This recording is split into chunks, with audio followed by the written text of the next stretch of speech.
What's up, guys? Welcome to Stones Live, brought to you by Two Pair Poker. I am Jake Rosensteel. I am here with Kyle Kitagawa, Deej Poker Pro.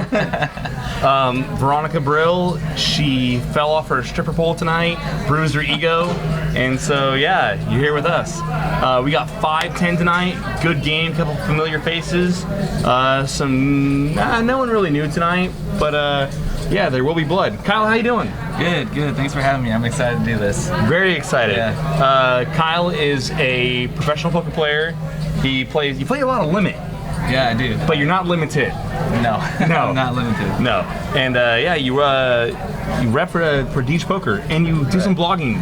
I do. I just started a new blog recently. Check it out. It's at thecardroom-norcal.com. It's good stuff. Yeah, just awesome. We'll see how it goes. Solid. All right, let's get to the action. Alrighty.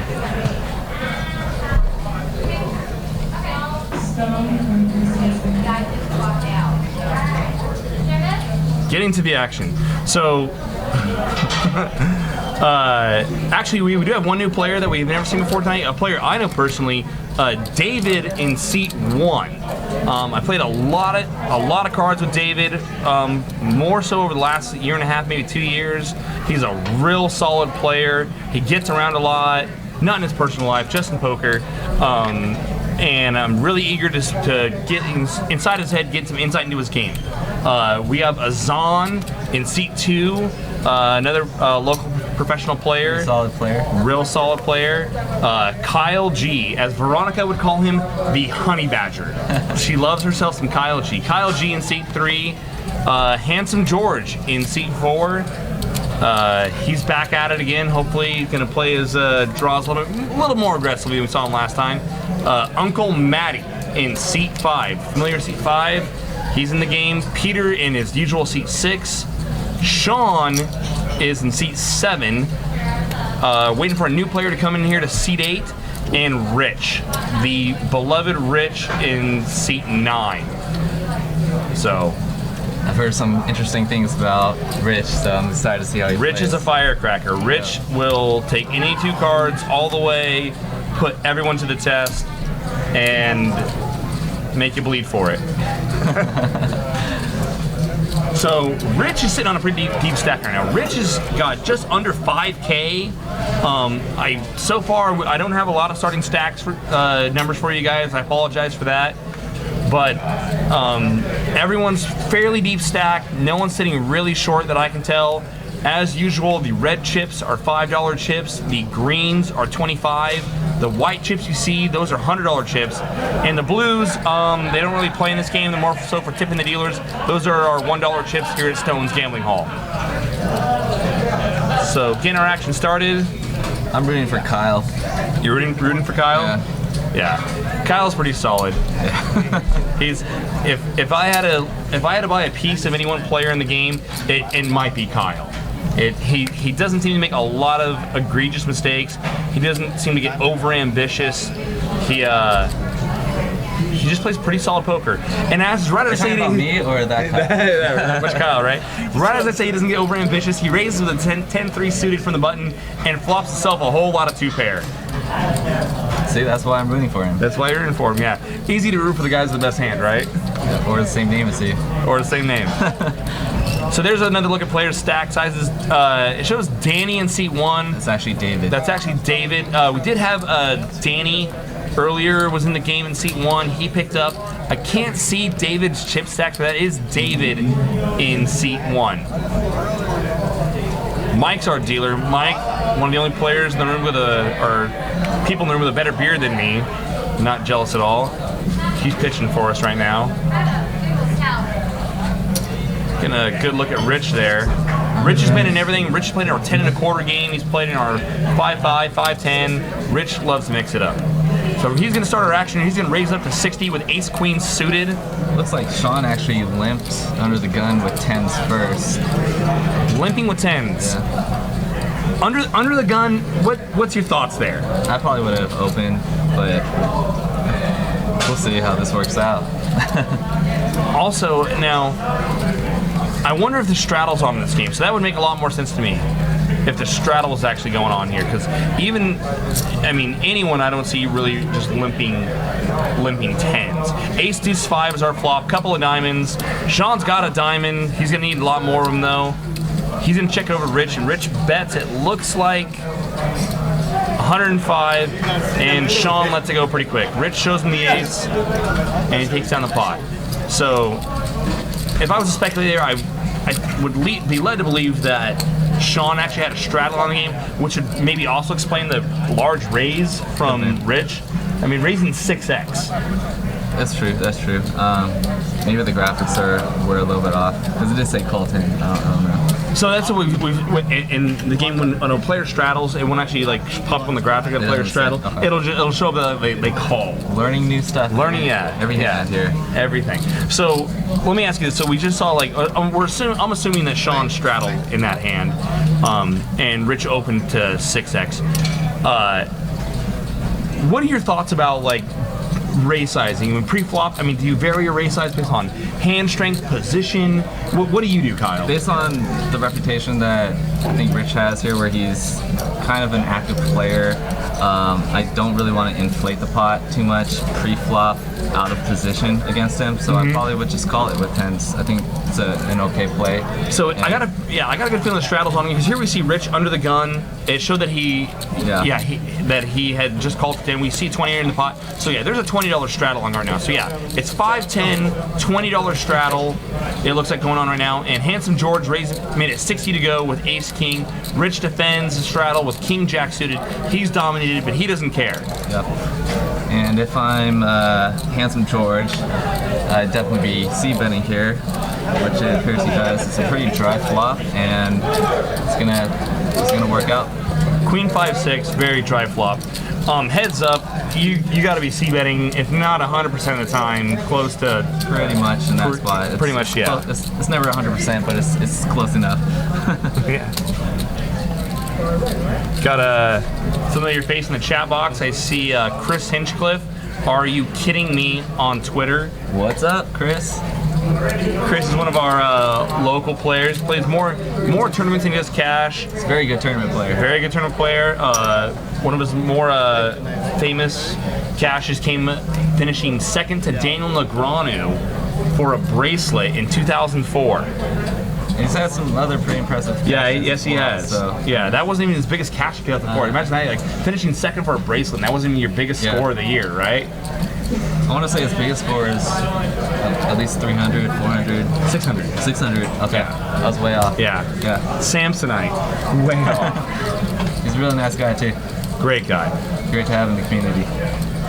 So it doesn't look like there's a straddle on this hand. Kyle is gonna raise to 30 here with pocket tens. Maddie's gonna make the call with ace queen offsuit. Looks like we got 5-way action to the flop, and this is a pretty wet board. King, queen, 9, straight possibilities. Definitely hits top pair possibilities. And just gonna check around. It checks through, and Kyle churns a straight. I think Kyle knew that was coming. He knew it was coming, of course. That's why you check tens there. Yeah. Kathy Stahl in the chat box. How you doing, Kathy? Good to have you as always. So still checking around here.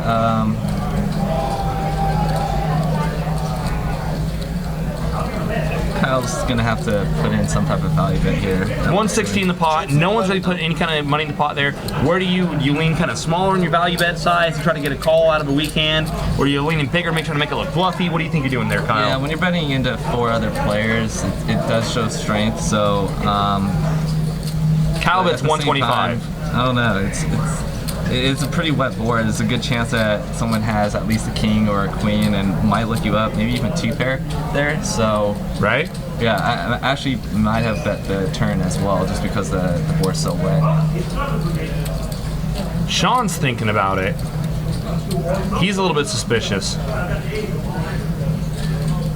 But like you brought up there, it's one thing when it checks to the last player to act and he tries to pick up the pot. When Kyle's leading out there into like 4 or 5 players, it's really hard for him to be completely bluffing there. Yeah. But Sean doesn't look like he's totally buying it yet. I I think if Kyle had like the king or a queen or any just one pair type hand here, even two pair type hand. Yeah, You're checking. He's probably checking it. Checking most of your two pair hands there. Yeah. Check, with the intention to check call. Yeah, maybe. Just because I think that someone in a later position would have bet that turn, but they did have a straight. So Looks like they're all going to let it go. Kyle shows the tens. did Sean call? Sean might have called there. I'm not sure. I think Sean made the call, and Kyle's already off and running. So Kyle's sitting on about 2.5 right now.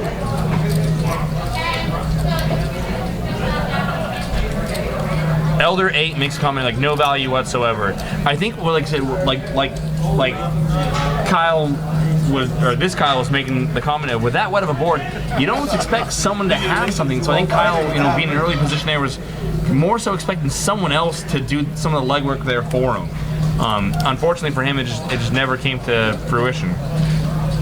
Who do we have sitting in C8? Someone just sit down? New player just sat down. If it is who I hope it is, we are in for a real treat. It is. Oh, God. Why can't I think of I'm so embarrassed now. I can't think of his name. We'll just call him Kings. The Kings. Sat Kings player. No, he's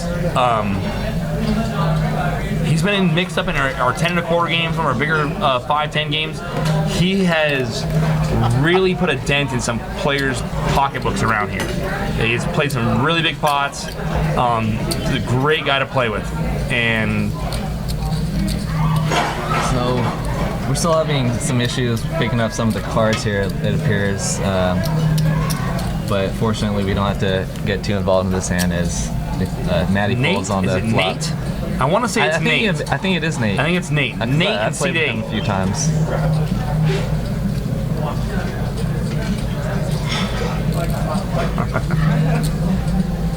Nate and C8. So someone's asked for a setup change. Who do you think it was? If I had to lay money, oh my God, either Matty in 5 or Peter in 6. I'm thinking Peter. Peter, it's one of my little peeves in poker. Is setup changes, and it's. I don't think I've ever asked for one yet. I can tell you for a fact I never asked for setup change. Yeah, unless I thought there was a real problem with the card. Yeah, something if was the card's marked, dented or marked or something, then that's a different story. But oh my God, it's usually the guys that don't play a lot of hands too, or it's either the guys that play a lot of hands or don't play a lot of hands. And both Matty and Peter super tight. Pretty snug. I'm surprised Peter's not eating a salad already. See, usually it's his MO. Be huffing down salad, playing the nuts are better.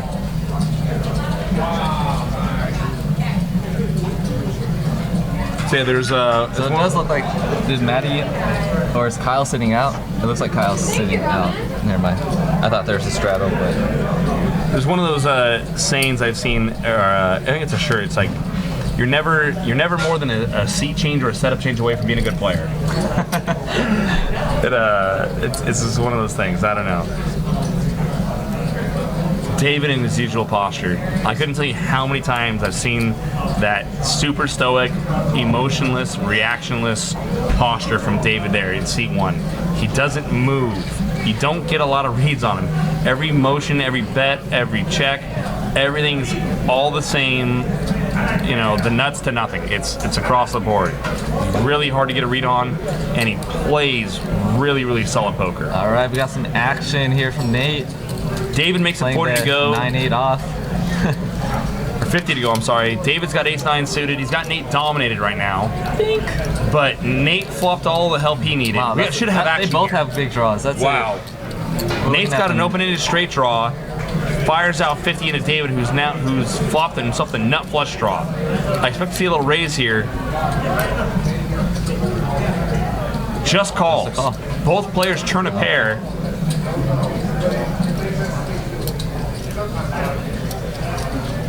Now, if you're Nate, you led the flop. You don't keep. He checks back checks the turn. A little bit surprised there. Looks like David's gonna bet. 125 with his pair nut flush draw, and Nate insta calls with his pair and open-ended draw. And both players river trip 9s. What a bloody card! Wow. What do you do if you're Nate here? You check the turn. You led the flop. Check the turn. I think you have to lead here because it's generally. I mean, there's no way he's counting on. He's counting on David having tripped 9s himself. The flush draw missed. This hand goes check, check in so many spots. I think you have to lead if you're Nate. I think it's going to bet about 220-ish. Looks like 250. Nice call. And David snap calls. No raise. Bets 275. And wow, there really could have been some action there. So if you're David in position and you turn trip 9s, the player led into you on the flop on Jack 10. Was it Jack 10X? Jack 10 4 2 clubs. So. Jack 10 4 2 clubs. He led into you and then check the turn, check the 9, and then another 9 comes and he leads. Are you thinking about maybe like popping it down the river there? I think I'm just gonna call because if you repop it, what are you gonna get? What are you gonna get called by? I don't know. It's one of those. You can get called by Ace Jack, King Jack, maybe a little bit.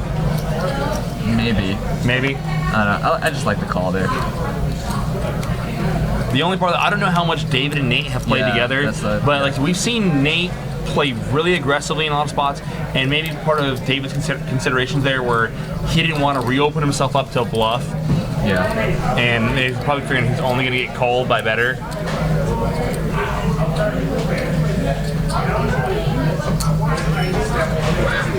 Yeah, it's just very few hands that I think he gets called by if he repops it. There's straight possibilities. You're not going to get called if he missed a smaller flush draw or missed a straight draw.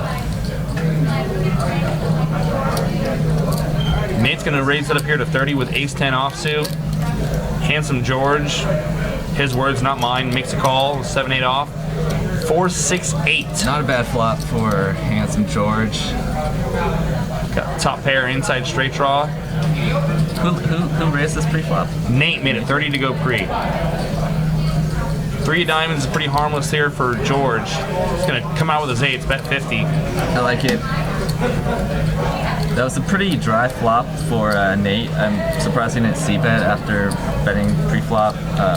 That hand, yeah, he does have position too. And misses your opponent's range a lot. I mean, he doesn't know that George, is called him off with 7-8 off there, but I mean, most players playing pairs and big cards. I mean, 7 or an 8 high flop. Yeah, kind of surprised that Nate didn't put a continuation bet there. And but then again, I think if George, despite the fact that he did have top pair there on the flop, I think if I'm George, I'm almost gonna bet or lead the turn there with almost anything after that. Yeah. So. Yeah, once your opponent shows that kind of weakness on the flop, it's a not follow through. It's kind of like he's either trapping you or he completely whiffed and is not even bothering with it.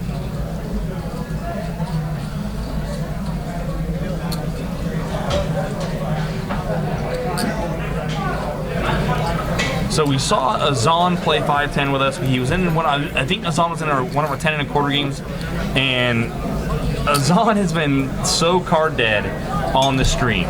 Off the stream in some of the side games, you've seen him mix it up there, get stack off some people, and it seems like whatever Azan gets on the stream, he finds 10-4 offsuit like in 90% of his hands. Like he just can't find nothing to work with.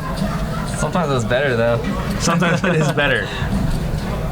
Jack 8 Queen, couple clubs.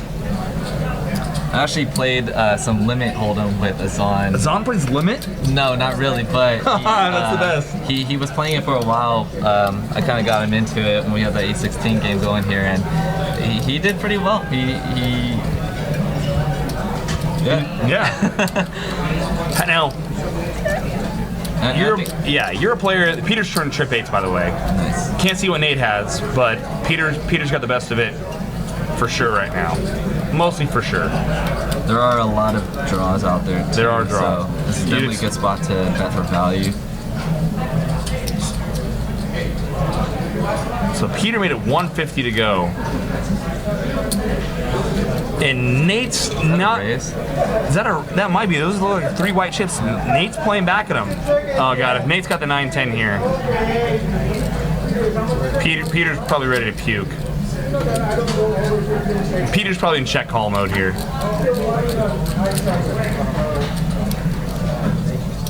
And Nate fires out. Is that 600? It's a pretty big bet. Yeah. 475. There's some greens mixed in there. 475. What do you do if you're Peter? What can you beat if you're Peter? It's funny to think that with trip 8s on that board that you're probably beat, but Queen Jack, Ace Queen. you can beat Queen Jack and Ace Queen. You think that after Peter check raises and Nate re-raises the turn? I mean, do you think Nate's really doing that with Ace Queen on the turn? Maybe not. It's really hard. I mean, Queen. I didn't realize it was a check raise. It was a check raise. It was yeah. I think Peter check raised to 150. Nate came back over the top on the turn, made it 350, made it another 200. It's just really hard. And he's gonna call. And Nate says, can't see Nate's cards. Please bring him in. Ace 8. 9 to he flopped. He flopped the world. Wow. Wait, Ace 8. No, he Wait. pulled it back. He flopped the straight, hit 9-10. He flopped the straight. Nate flopped the straight, and Peter caught the one card that was really gonna suck him in there. I'm still getting used to the graphics here. So Nate rebounds right after losing to the worst trip 9s. Yeah, Peter. The turn action was check to Nate. Nate bet 50. Peter check raised to 150. Nate made it 350. Okay. Peter calls, and then check calls 475 on the river. Kind of a sick spot if you're Peter. Yeah. Peter doesn't play many hands either, so you gotta feel good if you're Nate in that spot. Really, really tough. So, you mentioned Dazan playing over. He was playing limit. Yeah. I know him exclusively as a no limit player. As a player yourself who plays both sides of Hold'em, what do you find players cross over from limit into no limit easier, or vice versa? Honestly, I think limit to no limit is probably easier, just because I think that you learn a lot of basic poker skills in limit first, and that definitely help your no limit game. The problem is that most people that start out in no limit, they go to limit and they're totally not used to it. It's a completely different strategy. Yeah. They attribute everything to being unlucky, and They always think they got implied odds, which is not a thing in well, yeah. it's a total different approach. So, Yeah. but I What's think, up, Rick and Barstow? I think you got to give Azan a lot of credit there, because he's definitely trying to learn a different type of game, and it could definitely help him out at some point in his career. So if you were to tell someone who, let's say, a no limit player who wants to cross over and try some limit games, A16 to 2040 maybe even, what would be one of the first adjustments if you were just going to ABC, hey, you gotta, don't do this, do this. What maybe was just some of the early, first thing you might say to a player who wants to go from no limit into limit hold'em? I think a lot of people have the notion that limit hold'em you are allowed to play more hands because it's cheaper to see flops, and that's true to a certain extent, but you always have to keep in mind that position still plays a major factor. You still have to limit how many hands you're playing, because the thing about limit is your chips are actually going to be in play more often than in no limit, so the variance in limit is actually higher. Wow. Especially in the short term, your stacks are just going to go up and down, whereas in no limit, if you're card dead, you're just folding and folding and your chips aren't going into play. Yeah. So at times limit poker can be a lot more tilting because of that as well, and I'd say a lot of no limit players come into a 20-40, 40-80 game not expecting that, and they just go crazy. Yeah. It's good for me, but not good for them. I follow you on Twitter, I have you on Instagram. I saw that over the summer in the series, you went down there, you were playing a lot of 2040, 4080 at at the Bellagio.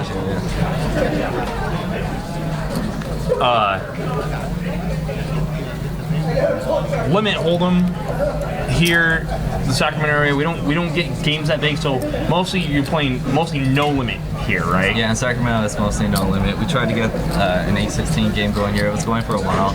Maybe we'll get it back going again. Awesome. Of course you know about it. On February 8th coming up, we have Omaha night. We're gonna have a half game, 5-5, half PLO, pie only, PLOs for standard, and half hold'em in the feeder, or I'm sorry, not feeder game, in the live stream game, and then 1-3 PLO in the outer tables, and we're gonna have some 6-12, 4-8, and higher 0-8 limit. And that'll be all streamed. Games, and That'll be on the stream too. Well, the stream is going to be the half game. Okay. I'll be in that game, by the way. I don't play PLO at all, but God, how am I stuck in the booth? I'm gonna get like hold'em crossover players playing 4-card poker. It's like the juiciest thing in the world. I love it, and I'm gonna be in here. I'm just gonna like go on a bathroom break or something and sit out every other rotation. Yeah. There's gonna be a 50K Omaha jackpot that night. Any quad 8s or better beat. Hosted by Deej Poker, friends of yours, part of your crew. Yeah. You guys are nuts. I forgot my Deej badge today. You guys are nuts. Fun guys. Very fun. Yeah. Very awesome. Yeah. I mean, I like you, but you're crazy. Like, you guys are wrecking balls. Oh my god. So back to this game. I want to see like a big 2K pot between Kyle and Hassan. Between Kyle and Hassan, oh my god. Those guys against each other, those guys are so snug against each other. And I mean, look, you can't even separate them. They came in tonight and decided to sit right next to each other. Maddie's gonna put in a raise here with a 4-5 off, so he's gonna click the button, min raise to 20. Or you know what? I think maybe we might have another straddle pot. Maybe I think Maddie limps in with a 4-5, limps in for 20. Who's under the gun? Azan, yeah. Azan. Maddie's sneaky. He does this every once in a while. I play a lot with him, and I've noticed that every once in a while he'll try to see some cheap flops with connectors. Yeah, random cards and ace-x and stuff. So Azan exercises his option in the straddle, makes it 100 to go with pocket 10s. We have a lot of 10s in our deck tonight. Nate, he's got 10-3 suited. No way. Does not make it work the way Kyle does. Oh, Maddie. Did Maddie just call? Maddie called. Heads up to the flop. 9-6-4. Maddie connects, but Azan's got the overpair here, and it's definitely a good flop, so I don't see why he wouldn't see bet. He fires out, and Maddie immediately gets out of the way. Yeah, under the gun there, 4-5, or there was a straddle on, and limping in there, 4-5 offsuit. That's a little ambitious. Yeah, I don't know if I wouldn't necessarily recommend that.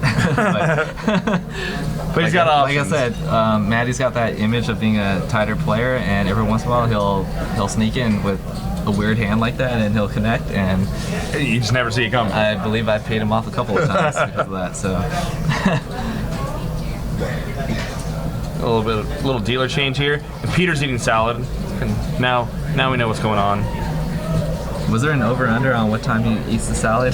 There was not an over/under. We should have bet on that. We should have bet on when Peter would start shoveling salad. Yeah. So, how long have you been playing poker for a living? I played for a couple years, and then I got into the corporate world, and then I quit, and then I started playing for a couple years again. So total like 4 or 5 years. 4 or 5 years. Yeah. Mostly all here in Sacramento?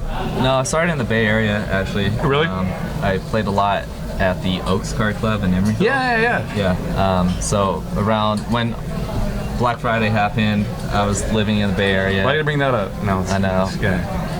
But you know, so I started playing 1530 limit hold'em. That's actually when 1530 limit hold'em. That's my live poker career started off as a limit player.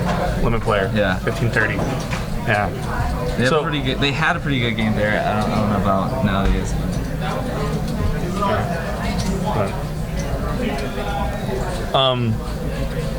So you crossing over and then into no limit, that was kind of out of necessity just because of the lack of limit games being spread, or? I started off as a no limit player online.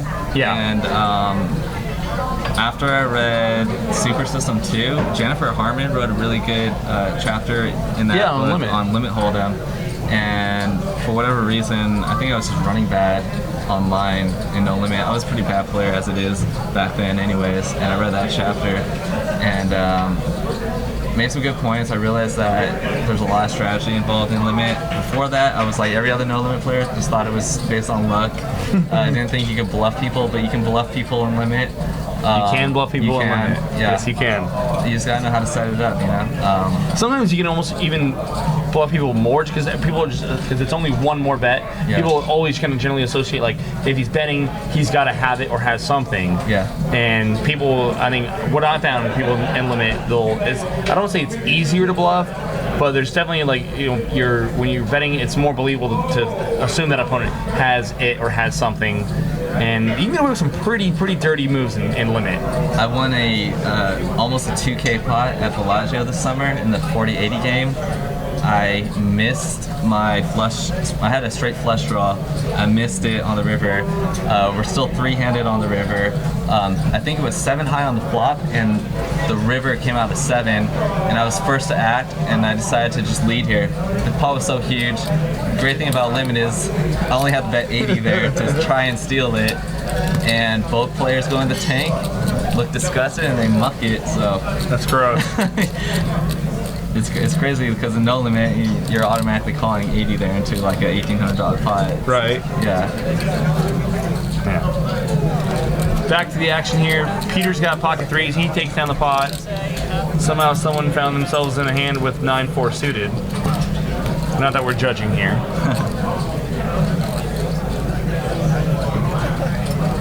Yeah, after I read that chapter in Super System, I actually went on a 30K upswing playing Limit Hold'em online in 2 months. Wow. Yeah, and I was only 4 tabling at the time. Kyle Kidda Crusher. Nice.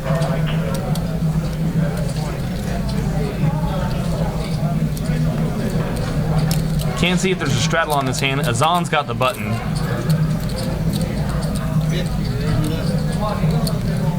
He's going to open up the action, raise to 50 here with ace-8 offsuit. Handsome George has got a hand. Yep. He's in the big blind with ace-queen. So I believe, there was a straddle. Both players can call 7-9-7. Couple of clubs. Matty has 2 overs and the second nut flush draw. Yeah. Pretty big flop there. And Matty's going to lead for 105. Do you re-raise there with ace-queen pre-flop? I'm against Azan. I think Azan's opening a huge range on the button. Yeah. I'm definitely raising ace-queen. Because Matty was the straddle, right? So. Yeah, Matty was the straddle. Okay, we got a question out of the chat box. I like Hallie Donks. He asked, how much do you buy into Limit Hold'em?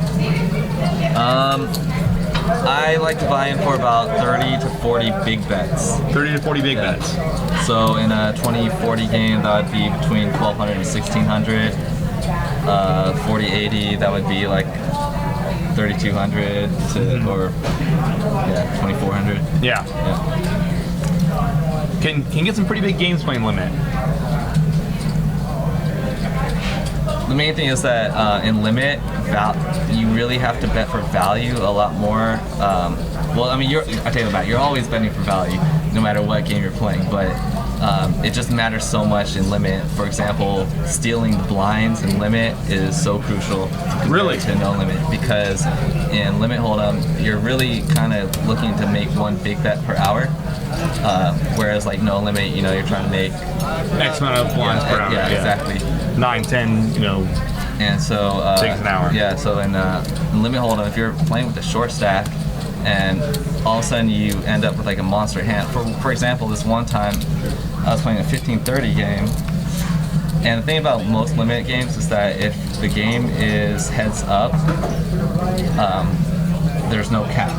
which means you can't just go all in, but you know. Yeah, you go you're one not bet, two bet, three bet, four bet, limited. You're not limited at 4 or 5 bets Yeah. straight. Yeah. And I had the nut straight against this guy that clearly didn't know what the heck he was doing. He had the second nut straight. Turns out I knew exactly he had to have, you know, like a straight of some sort, but I had the nuts, and he took me 8 bets on the turn, and then we were finally all in.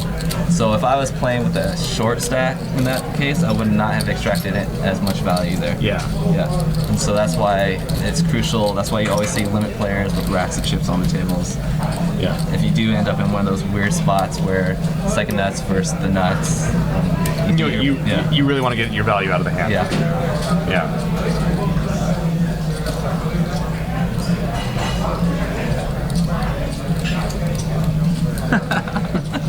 We get lots of love in the chat box. Eggs and Soda Burp says limit is for people he's had his chat deleted, so that's all good. Rick and Barstow say that limit can be tough because it's so tilting. It can be, yeah. And I see a lot of no limit players get frustrated because they feel like they have the best hand and they can't bet enough to protect their hand. It's one of the common complaints or feelings I've heard no limit players advocate when talking about when they try to cross over play limit hold'em. Yeah, that's true. But it's going to work the same. It's going to balance out just like in anything else. And one thing you'll notice is that, like I said earlier, your chips are going to be in play a lot more frequently than a no limit. And because of that, average pot size generally is pretty consistent. It's a lot bigger. Yeah. So the swings, the short-term swings and variance is going to be kind of crazy, but in the end, it kind of balances out. It's funny. I hear players they'll complain about how much they didn't win, or in a hand where they had the nuts, something like that. But they don't really complain about how much they didn't lose the time they got drawn out on. It's like in no limit, aces versus kings, and you get stacked for 100 to 200 bigs. And limit, you lose 5 or 6 bets. Yeah. And it's people always kind of forget that part of it. That other positive there is that sometimes it can be damage control. I think limit hold'em is great. It's so profitable. I think the main thing that people don't realize is that no limit, the game is getting tougher to beat, and especially in recent years. And I don't see that happening in limit hold'em. Yeah. And it's a beatable game. You just have to study it just like you study no limit. It's a different strategy. And there's not as much, like I said, like no limit players have gotten better over the last several years, and you said limit players haven't. I mean, there's so many more books and literature and videos available for no limit because it's the game of choice. Yeah. And you just don't see that much out there with limit. The other thing that's good is that if you think about it from like the poker economy standpoint, let's say there's like five pros playing in a limit game, and you have like a couple of whales in the game. They're gonna lose that money over a longer period. Like say that whale dumps 50K over a year. All right, that's kind of a lot, but let's just say 50K over a year, and it's because he's playing more hands and stays in the game longer. That money's gonna be distributed amongst the 4 or 5 pros sitting there playing with more him. than the one guy who picks him off the one night. No limit gets picked off by one player, and then not only is that bad, but that when he donks off 50K in one night, he's gonna be like, oh crap, poker sucks, I don't want to play and again. He might leave the game. So Rich opens with pocket 5s, takes down the pot. No one really defends anything right there. I play very, very aggressively. Dope Daffy asked if I play tighter or looser in no limit. It depends on how the table is, If it's a really loose table, then I need to tighten up. If it's a tight table, then I'm definitely gonna take control of it and open up a lot more hands and that's kind of a lot. Kind of the same with no limit. Is you're gonna generally be more profitable playing the opposite the way the rest of the table's playing. And be very aggressive. Make sure you 3-bet. Don't be scared to 3-bet and limit hold'em. So Azan's gonna raise here to 55 here with his 5-6 suited. No one really seems to have much for him. There was a straddle on in that hand. So that was an exciting hand. Yeah, thrilling. So we're seeing here where Azan is in the straddled pots, he's raising 2.5, 2.75x there, not really making a big raise. And maybe he feels that he's one of the better players at the table and he wants to play more pots with these players. Definitely. And so lower his raise size, play more post flop or flop and post flop poker, and get involved. Absolutely, I would do the same. And for those of you that are concerned, Veronica Brill, she's going to be fine. Her doctor says it's all good. I mean, it was her stripper pole is at like normal. It's not an elevated stripper pole, so it wasn't a long hard fall. She's going to be just fine. I'm sorry, I'm not pretty like her. I thought about getting a boob job. And You use that term like you use that term loosely, don't you? Jeez, God. I'm 3-betting pretty wide if I'm in position. I like to play short-handed limit also. That's kind of my thing. But generally, if let's say like the hijack or low jack opens, I'm gonna 3-bet with probably unless that player's super tight, I'm probably gonna 3-bet even with like Queen 10 suited or something like that, just because I'm gonna isolate out I told you guys earlier how the small blind and the big blind, the blinds are just so valuable in limit hold'em. If you could isolate them out, then that's dead money. And get that overlay from the blinds. And even if your hand is weaker than the opening betters, you still have the advantage of position. So and representing a stronger hand. Yeah, and you're representing a strong hand. So yeah, but again, it kind of depends also on table dynamics. If you're at a table where people just don't fold pre-flop, then you gotta tighten up. So we're on a flop here. 7-6-3 is our flop. Couple of spades. I didn't see the action. I know Kyle had spades. He folded though. Azan, it said raise to 75. Can't see his cards. Action's on Nate. He's got top pair, overcard kicker. David he's got 2 overs in the gut shot. Backdoor spade if you want to be ambitious about it. And we just saw Azan previous hand raise with like, what was it, 6-5 spades? 6-5 suited. It didn't go to showdown, but he's gonna take it down, and he's gonna show a card that we can't see. So in that hand, Nate led for 20, David flatted, and Azan put in not a huge raise there.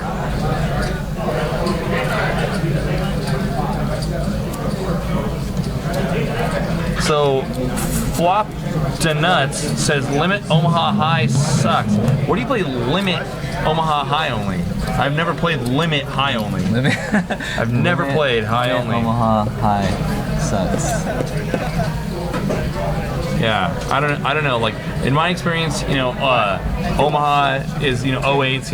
Obviously it's a high-low limit game, and then PLO is high only, but that's always played pot limit. I've never seen a high only limit game ever.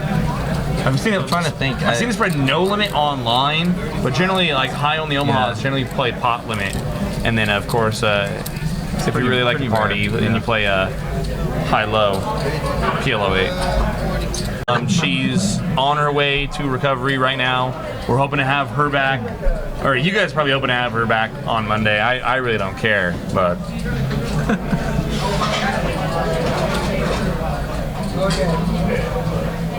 Looks like might be experiencing a technical difficulty. I don't know if you guys are seeing the same thing that we are seeing or not seeing for that matter.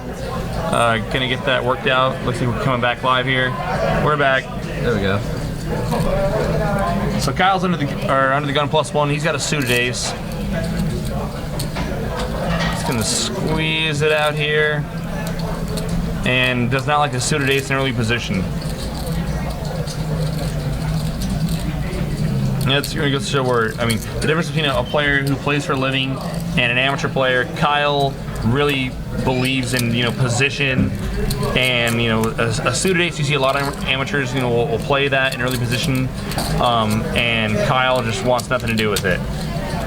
Matty comes in with his 10-8 suited. Nate's in the hand with a King-9 suited. Ace 10-7. Matty checks it over to Nate. Nate's going to put out a little C-bet. That's 40. And it's going to take down the pot. Matty folds middle pair, no hesitation. power, position, and aggression. Good c-bet with the ace there. Pretty dry. Good board to c-bet. So Richard, we haven't really seen him get involved in too many pots since the stream started. He seems to have kind of like changed the gear here.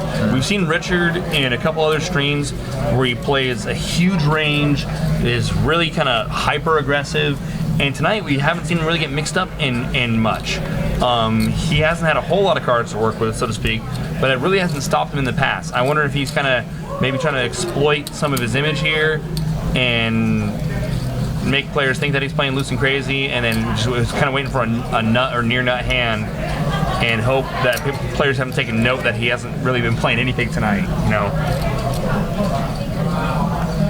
Maddie's gonna raise here to 35 with his queen jack suited. Nate's gonna make the call with an ace out of the cutoff. We'll go heads up, and Nate's gonna flop his ace. See if Maddie puts out a continuation bet. No. Just pitches the cards. I don't even know if Nate got a bet in there. It was bet 30. I didn't even see the action. Maddie checked, Nate bets, and Maddie's out of the way. How much did Nate buy it for? Did we see? I can't see, but he's got some white chips there. Yeah. He's got a good stack of green. He's building a stack up, so looks like he's got about 3K in front, or maybe not 3K, but yeah, at least two or better in front of him right now.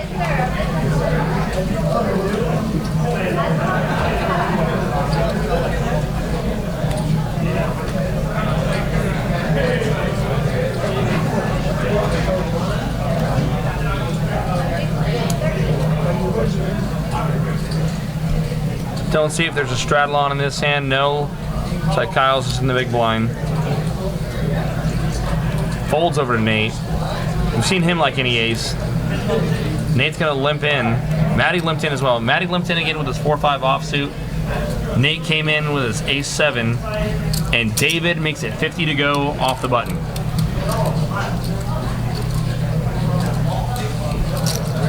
David apparently has been crushing the big games at Peppermill. That's what I've heard.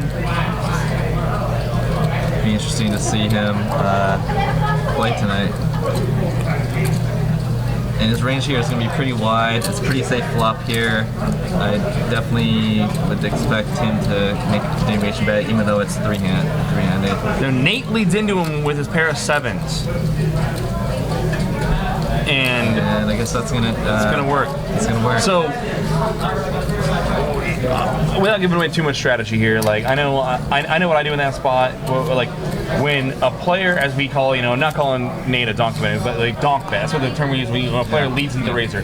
When a player like that leads into you as a pre-flop aggressor, is your default there just to pop him back, and regardless of your hand, or board texture? Totally. Taken into consideration there. That particular spot where you're not the pre-flop raiser and there's two other opponents. Well, from David, where David was a pre-flop raiser, and someone like leads into him. If you're in David's seat, I don't think I'm repopping there when Nate. Was it Nate?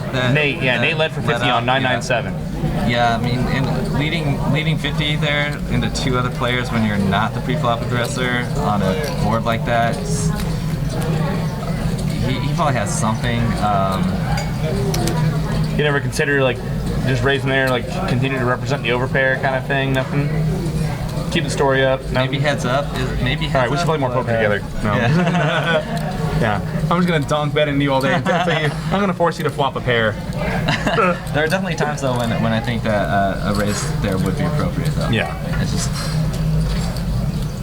So here, Nate's mixed up again. And this is what I mean about Nate. Nate will take any two cards, definitely any ace, and he will take them to war. And David's responded by starting to call off pre with some weak aces. And he's made himself a pair. And now Nate has rivered 2 pair. He bets, looks like 50 or 75, 50. And David's gonna look him up with his pair of 4s. Wow. 6 was good enough. I wasn't keeping track, but it feels like that's like the 4th hand Nate's won in a row now. Yeah. Heater. always good to be on the heater. So, I'm not superstitious. I try to be a logical, analytical player. Do you buy into, being on a heater? I mean, is there, if you win like 3 or 4 pots in a row, or you win a lot, is there ever like certain, like some hands where you feel like, where normally you would just fold, that you just said, you know what, I'm gonna play my rush? No? Okay, thank you. All right, well, we can be friends still. Yeah. Okay, all right. But you can't deny that. It's just weird how it happens. It's just part of. You play enough hands in a row, yeah. Enough hands, and you're gonna like win 4 in a row, win 5 in a row. But the thing is that. So heaters do exist, but the thing is that you can never officially say I'm on a heater. You can say I was on a heater. I've had a heater up until the last hand. Yeah. And the same thing goes for running bad. You're never running bad. You ran bad. You've been running bad up until the last hand. And I think once you realize that. And there goes Nate again. It's a big mindset. Again takes down another pot. Queen Jack, yeah, the Hawaiian Vacation flops top pair open into straight draw. I'm starting to change my mind. He's definitely on a heater. He's definitely on a heater, right? The heat is real. Nate's got the heat. Oh, God. And now he showed the hand that time. He showed the 6 deuce, had 2 pair. Part of showing that, I mean, when you're winning a lot of hands, I mean, part of you like, do you want players to think that you're bluffy, or do you want to like, oh no, when I bet I really got something here? I mean, once again, it kind of depends on the table dynamics. Yeah, it's kind of weird because like sometimes when you're winning every pot and then all of a sudden you wake up with, for example, you wake up with aces or something, right? And you're like, okay, great, because now the table's not going to believe me and you might get a lot of value. But then it also can go the other way too, where you find yourself in a weird spot and you're like, oh man, I kind of have to bet here to win the pot, but my table image is yeah. So it's like. Ace King 9s are flop, couple of diamonds. Peter's got the 5-7 of diamonds. And we could see some fireworks here. Put like a deuce or Peter 3 folds. Peter folds his flush draw. No ambition. He's got no sense of adventure. Oh, and Matty had the better flush draw. Wow. Yeah, Jack 10. Had the Jack 10 of diamonds. I thought you saw that. I don't pay attention. I'm just winging it.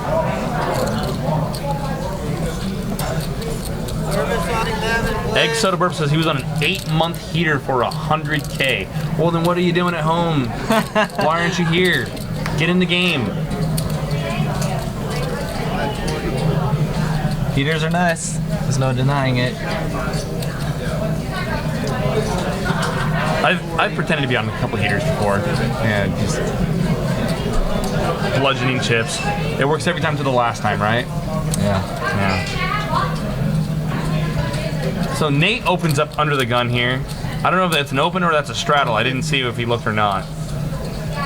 And Rich has finally had enough. Rich just said, I didn't come here to fold. So yeah, Nate raises to 40 with his ace-3.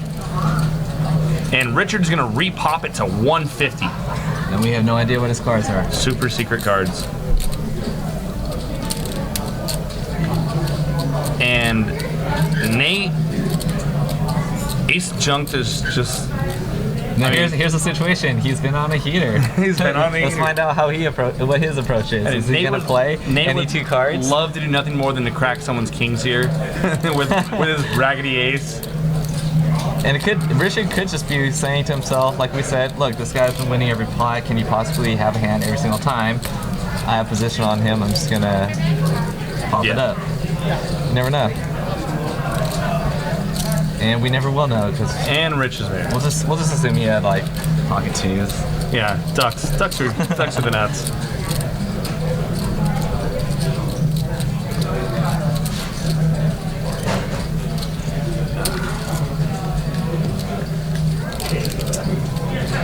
So eggs and soda burp says the secret is to play less and play smaller when running bad, and play more and higher stakes when running good. Sounds like a blackjack player to me, right? Yeah. Sounds like one of those things, like winning tickets, winning kind of things. To a certain extent, well, you should definitely play smaller if you're on a run bad. You definitely want to manage your bankroll for obvious reasons. And it could be a good time to actually try higher stakes and make a jump if you feel comfortable and you're still bankroll, eligible to make the jump. But if I'm running bad, honestly, I'm trying to play as many hands as I can, get in as much volume as possible to try to get through the swing. That's just me. If you're a type of player that feels like you're not mentally stable enough to put in extra volume when you're on downswing, then I definitely would recommend not playing as much and definitely play less. So it kind of depends on what your approach is. But I found myself that I compound my own problems when I'm running bad. I start, like I said, where you start playing, you want to play in as many hands as possible, or getting as much volume as possible. I start playing too many hands. I open up my range a little too wide. I start, I get stuck. I a little bit run bad, and I compound it. I start playing bad, and so I found if I'm, things aren't going my way, experiencing some variance, I'm better off walking away, cooling off, coming back, and clearing my head, and then just getting back to my ABC solo poker game. Mandorod81 asks why I haven't been posting any monster stacks on Instagram lately. Am I running cold? I did have a bad run towards the end of the year, but that's not necessarily why I haven't been posting any big stacks. I have been playing less lately, just been busy doing other things, and I'm actually exploring other possible career opportunities because I think that I can still play poker at a professional level on the side as a hobby while doing something else that I feel contributes more to society. So I'm looking at other things right now. Definitely not leaving the poker community. I'll always be part of the poker community. But yeah. I'm still gonna see you as a degenerate no matter what. Like I'm thinking, I'll just see. I'm gonna see that guy with a stack of chips complaining about how bad he's stuck, and he's just running down a heater. Azan folds because that's how he likes to play. A lot of people on this game like to fold currently. Yeah. So put yourself into this game. This game, players seem to be playing pretty snug. Maybe Nate as an exception. So if you were in a seat, let's say if you had direct position on Nate, or you had position on Nate, or because the rest of the table's playing so snug, you're definitely opening up playing a lot more aggressively, more hands. Are you asking if I'm Richard? I'm sorry, I'm paying attention to this because this is an interesting spot here. Sean's definitely going to be raising with the ace there on the button. Thing is, Nate and Richard both picked up hands here. Nate actually Nate folded king queen. How did it get raised to 100? Was that open for 100? I think there was a straddle maybe, and I think Sean made it 100 to go off the button. Nate folded king queen in the small blind, and Rich got rid of ace queen. Yeah, and Nate got rid of king queen there. Wow. Wow, Sean's been playing pretty tight though, but I would have at least expected Rich to make a call there, ace queen. I'm very interested to see if there's a straddle there, to see if he opened 100 or if he. Yeah, because that's either a 10x or a 5x raise there. But I don't think there was a straddle because it would have had to be David. David doesn't straddle. So David's like me. He's a net. He doesn't straddle. Very interesting there. That's a big open. Anyways, back to what you were saying. If you were at this table somewhere, I mean, you're definitely playing a lot more hands because everyone else seems to be playing pretty snug. Yeah, I would try to get probably seat 1, get behind the action of Nate and Rich. Although Rich isn't. Rich has been playing pretty snug tonight. He's been playing pretty snug. But generally, I like to have the action in front of me, so I know what's going on. Obvious reasons. It would be tough though having Azan and Kyle G to your left, to my left, but they've been playing pretty tight. They don't seem to be getting out of hand too much, so.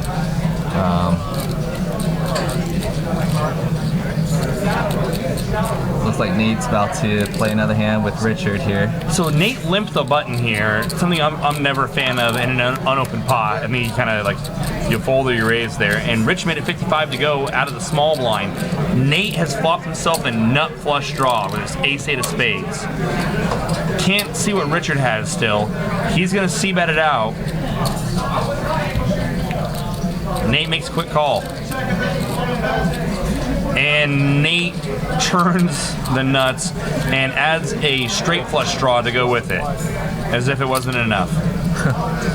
And Rich is gonna keep hammering. Oh, and Nate's agonizing. Oh God, what do you do? Oh God, what do you do with the nuts? Rich bet 155 on the turn. Nate has a stone cold nuts. And to me, this is always a little bit of a giveaway. When a player shows like, oh God, how do you do it? And then goes for chips. And then, you know, either calls you or raises you. Ace of clubs changes nothing. That could be a bad card though for Nate. It's gonna kill some action, I think. Yeah, unless Rich has specifically ace queen. Oh, maybe he And does. here goes Rich. Rich might have the three six of spades here. I'm sorry, the 4 6 of spades. That'd be sick. It'd be gross. It would be gross. He doesn't, of course, but yes, it's not the nuts. We just get 4 6 of spades. We know that. Or Nate's gonna think about how much. These guys are both actually pretty deep. They're real 1 deep. and 2 biggest stacks at the table, so we got a little deep stack action going here, and 400. Nate's got to figure out how much he can extract. Not a big raise. That more than that. Yeah, right? Oh, it's going to make 14 to 16 somewhere in that window. Makes it, he just clicks back. Makes it 800. It evidently wouldn't have mattered anyway. Rich makes a pretty quick fold.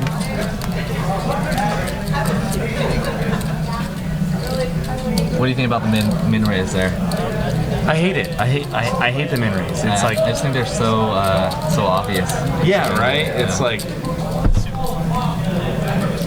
I don't like if your opponent's got a hand he's gonna call you with, he's gonna call more than that. Yeah. Unless you have a specific read on your opponent where he perceives that as weak, or he thinks that you're bluffy, and maybe that was someone. So hard to bluff with the min raise. And so unless you really think that that's going to induce a re-raise from your opponent, I hate the min raise there. I'd rather overbet maybe. Oh yeah, maybe overbet, you polarize your bet there, kind of make it go big or go home, make it look a little bit bluffy.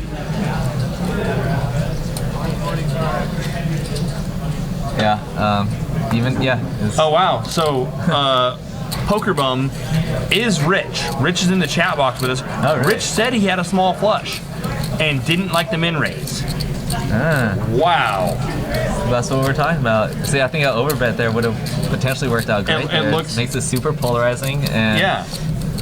If he makes like 2K something, or 1,600 at the worst, or max value there. Yeah, for sure. Rich says that he had a small flush there. That's a super laydown. And Rich says against Nate any day. Well, good fold. And thank you, Rich, for not giving us any spoilers. We appreciate that. Wow. Wow. That's a heck of a laydown. I wonder if he had the straight flush draw on there with the 4 spades. Yeah, something like a...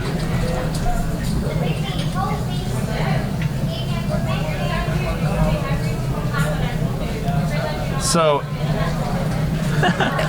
Eggs and Soda Burp says that this is Nate. So evidently, Eggs and Soda Burp in the chat box says that he's Nate.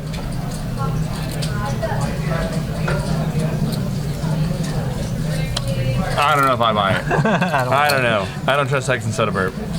I just don't. All right, Nate, what do you have on this hand? Since right? we can't see.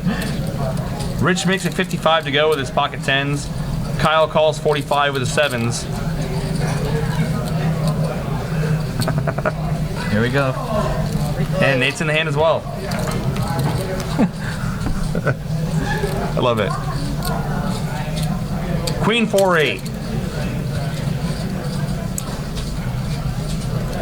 Kyle's probably gonna check. We've seen Nate make that donk bet before, so it looks like he's actually gonna do it again here into a 3-way pot. could have the 8. Like, I mean, with his range, he could have like ace 8, even king 8.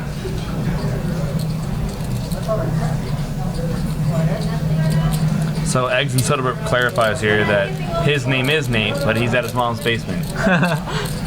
not the Nate at the table.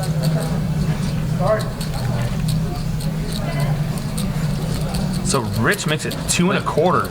That's a great raise there. Wait, what happened? So Nate led, Rich had pocket Rich 10s, and on Queen 8-4, Rich popped it. It's because Rich is listening to us about the donk bet earlier. Oh god, we're tuning up Rich's game. Oh no. And for those of you just wondering, there is a delay of 25 minutes. So. Yeah, we're on a 25-minute delay, so don't worry. The game is safe. It's secure.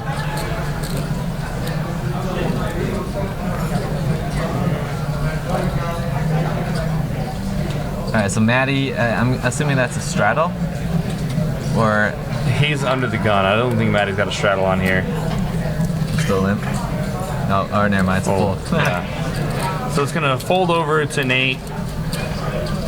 Jack 10 suited, Of course, he's gonna play. and he min raises. Assuming that there's no straddle, he makes 20 to go. Nate the min raiser. That's what we're gonna call him. Kyle will complete his small blind. Handsome George, he should be completing his big blind here. Sure. And these gentlemen should be having a 3-way. Ace, ace, 7. I'm watching that, so I'll limit it here, and you guys can put that. Gonna check over to Nate. And to me, that's just one of those boards where you probably should be checking back most of the time. Not necessarily because you're so afraid of the ace, just because it's gonna look shady. If you really have the ace, most players are checking back there. So if you're gonna bluff a later street, you know you're Kyle's probably gonna look him up here. Wow. Kyle probably has quads.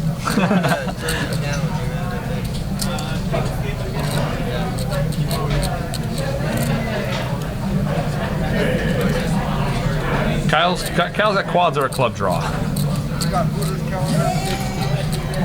Nate fires again. God bless his soul. He's looking away from the table too. Is that a potential tell? Could be.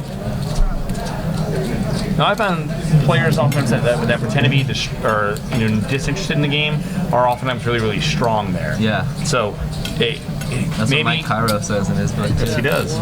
And But Kyle's got something. He could have like 8s. yeah, 8s, 9s, 10s. Kyle made it 180 to go, and takes it down. Oh, Kyle raised there. Kyle raised, check raise with turn.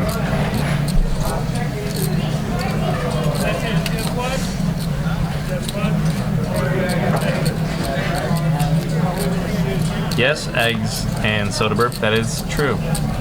Didn't know there was any kind of discrepancy there.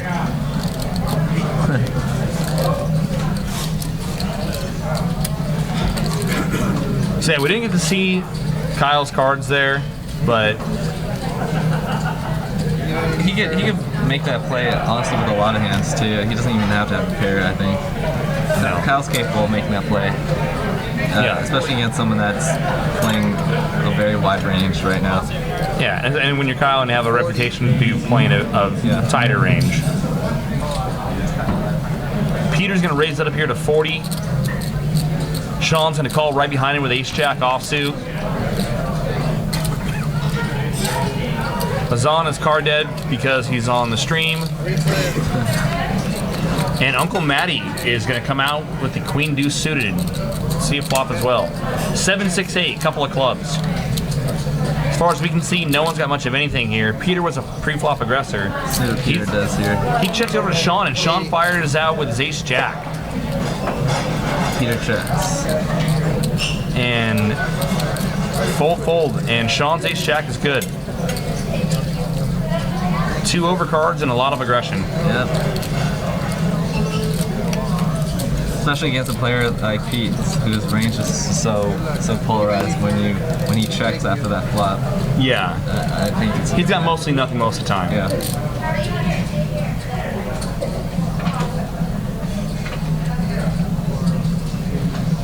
Players are measuring their Hendon mobs in the chat stream, or in the chat.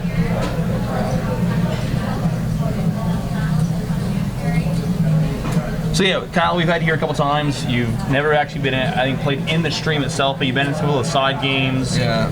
Been running pretty bad. It's the worst. It's the worst. But I mean, the action's been good here.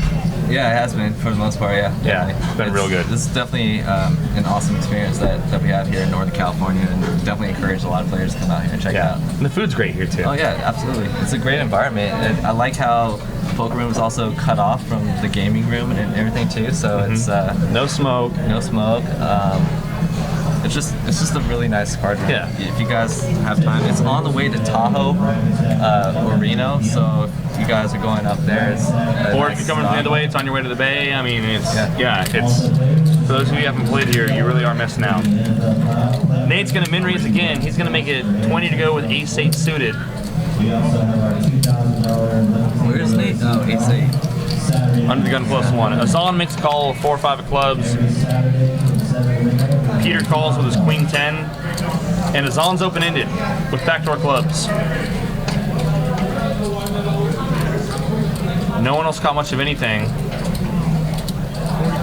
I think it checks over to Azan, who bets 45. Matty folds, Peter folds. It's on Nate. He gets out of the way. And Azan, who's played a whole one hand tonight, takes it down. He might have played more than that.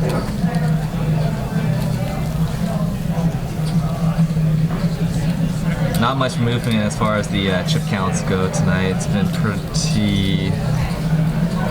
Pretty even keel. yeah. Pretty even. So, We haven't even seen like pocket kings or pocket aces or pocket queens yet. no, I think we saw queens I once. think we saw jacks. Yeah. A couple streams ago, we actually had like 3 of the first 4 hands. Someone had aces. It was crazy. Can we get a setup change? Setup.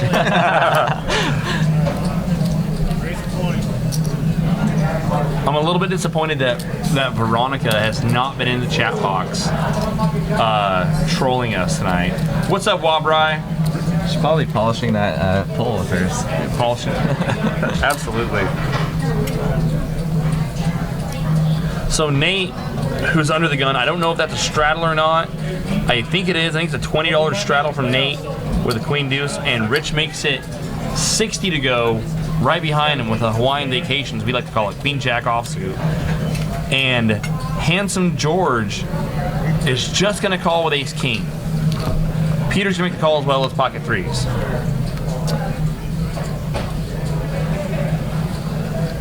Ace 10 9. So Richard's open-ended here. He was the Fireworks. He was the pre-flop aggressor. We know he's in a continuation bet. Handsome George here, I'm imagining, is gonna put in some kind of a raise. Yeah, I would. It's pretty wet, somewhat of a wet flop with the 9-10 of spades, and it's very likely that your opponent could also have an ace there, and you can extract some value. So Here's what I found interesting about this hand in particular versus Rich, or I'm sorry, not Rich, but Handsome George makes it 3:30 to go.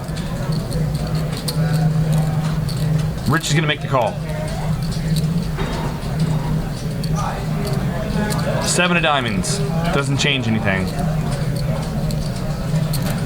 I'm gonna imagine Handsome George is gonna bet somewhere around 500-600 here. yeah, There's 870 in the pot. And Handsome George checks back. Gonna give away a card. 10 pairs. You can't win unless you bet, Rich. But I don't what do you think. think Richard's thinking right now? I mean, does he check ace king? Does his opponent check Well, ace king here's there? if we go back to the last stream.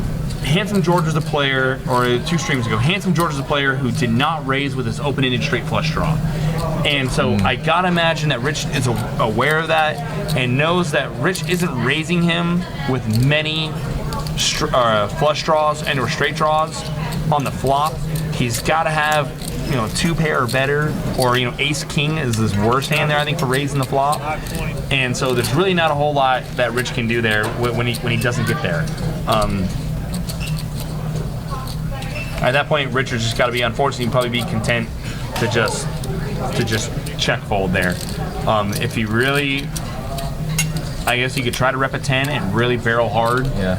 But I think it's just really gonna be hard. I think George could have definitely bet that turn though. I would expect him to. Yeah. That was such a wet board. So many draws there.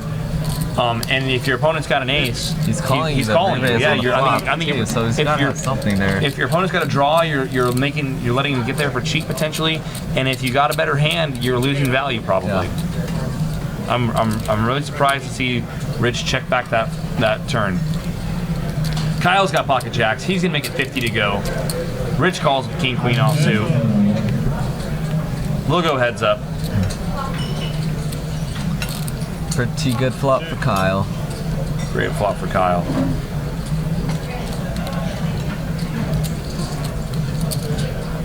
Rich checks and Kyle's gonna follow through. It looks like 85. Shows a pair. The fish hooks. Shows the fish hooks. Went fishing. Didn't hook anything. So we got Poker Pro Eric in the chat. What's up, Eric? It's Eric Eichmann. Yep. Thank you. Thank you. Oh wow. they are needling themselves in the chat.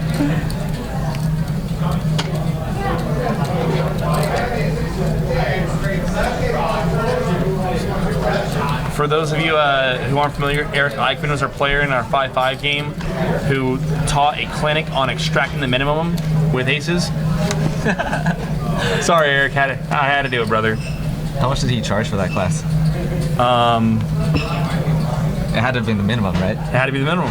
Yeah, absolutely. Alright, what do we have going on this hand? Not much. Just a bunch of... Not a lot of playable hands around the table right now. Sean's gonna limp in on the button. Nate completes the small blind. And Rich checks his option. I'd like to see a raise there on the button, but Sean's mixing it up.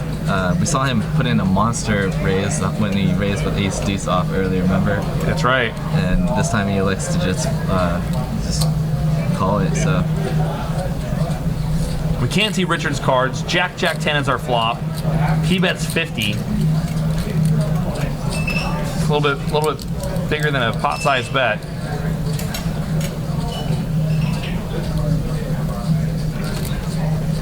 And it's going to be good to take down the pot.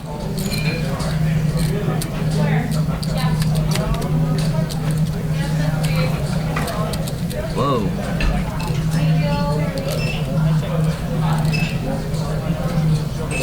Oh, man. Kathy Stahl in our chat box says that she had a front row seat for that one.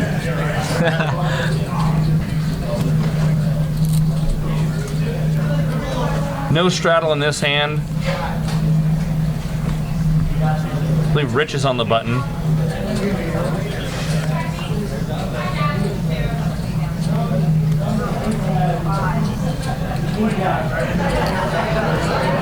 And Kyle, under the gun, is going to open up here. Puts in a little raise, can't see what it's got. Nate calls the button. Ace queen. I'm gonna guess ace queen for Kyle. Kyle raised the 30 with what other Kyle says is ace queen. C bet. And Nate flops an 8. Nate made the call on the button. Kyle checked. The gravity No flop. wonder you're good at poker. You can forecast the future. I'm telling you. Crusher. You know what? Maybe Kyle's got like 6s. No, he's got like. Kyle could have 6s there. Could even have like ace queen, so. He's gonna look him up. He doesn't like it, but he looks him up. Show your Yep, hand. no Show your good. hand. King 8 for Nate. That's been.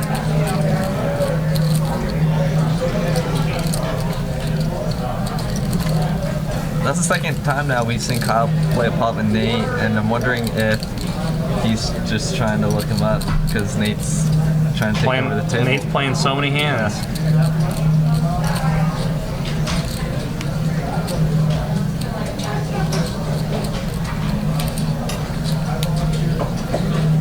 So someone said that the stream's down for them. It's still going good on our side. So Can you still hear us?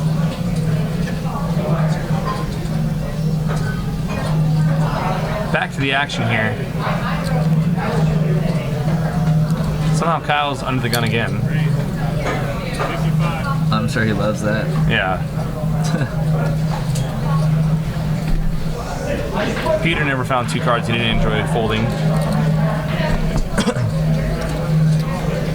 Action over on Nate. Nate's definitely gonna raise here. I mean, So Matty opened up to 55. Oh, did he? So Matty raised 55. Nate's gonna call here with Jack 10 off. That's for sure. David's out of the way. Azan's card dead as usual.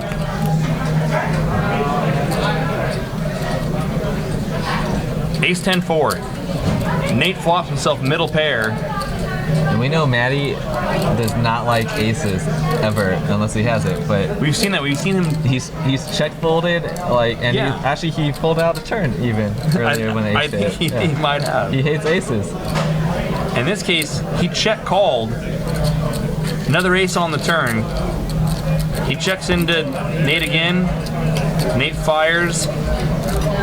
And I actually really love, I mean, it looks pretty simple. I mean, or to me it seems pretty simple, Nate's play there. A player like Matty, who's gonna be, if he had an ace, he would, there's no reason for him not to see bet the flop. He's not really trying to, I don't think, trying to do too much trapping right now. And so when he's content to check call there, and then when another ace comes, I mean, You gotta fire. You gotta fire. I mean, because you very well could be getting your opponent off of jacks or better, yeah. It's been awesome if Matty actually had an ace there. Yeah, right? Then we could have seen something, but that's just not how this game is going right now. No, not at all. We do have the right players, some of them in this game though, to see some big hands. So Yeah, it seems like we just haven't had, the cards haven't really cooperated to have those really big hands that we would love to see. So Matty limps in, Kyle checks his option. King 10-3. Matty's got a suited ace. Check, check. 8 of spades on the turn. Kyle leads for 15. Matty looks him up. 5 of hearts on the river. The blinds are 5-10 tonight, guys.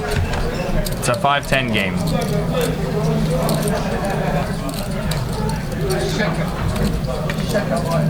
And we've had a $20 straddle come kind of in and out of the game. Right now they have not been straddling, but yeah, tonight is 5-10. So this game hasn't been, you know, all the action that I'm sure all the players watching the stream would be hoping for. What I can guarantee you is February 8th, half, PLO, no little home. PLO, I don't care. I don't care how carded you are. Like, there's action in PLO. It's just, you have so many draws, so many options, so many different ways you can misplay your hand. The possibilities are limitless. Can someone in the chat tell me what the best starting hands are for PLO? Because I have no idea what I'm going to be doing in that game. Oh, I can't. This is going to be great. How? Oh my God, why do I got? I don't know. Like, I don't play PLO, so I don't know if I should just buy in short and just jam it. You're probably going to be. Yeah, it's probably not your worst. It'll be fun though. Oh yeah, you're never gonna not have fun playing any variant of Omaha. That's my opinion. So Matty's under the gun here. He's flopped a pair and an open-ended straight draw. We can't see what anyone else has, if they have much of anything. Handsome George has got an ace, but it didn't connect.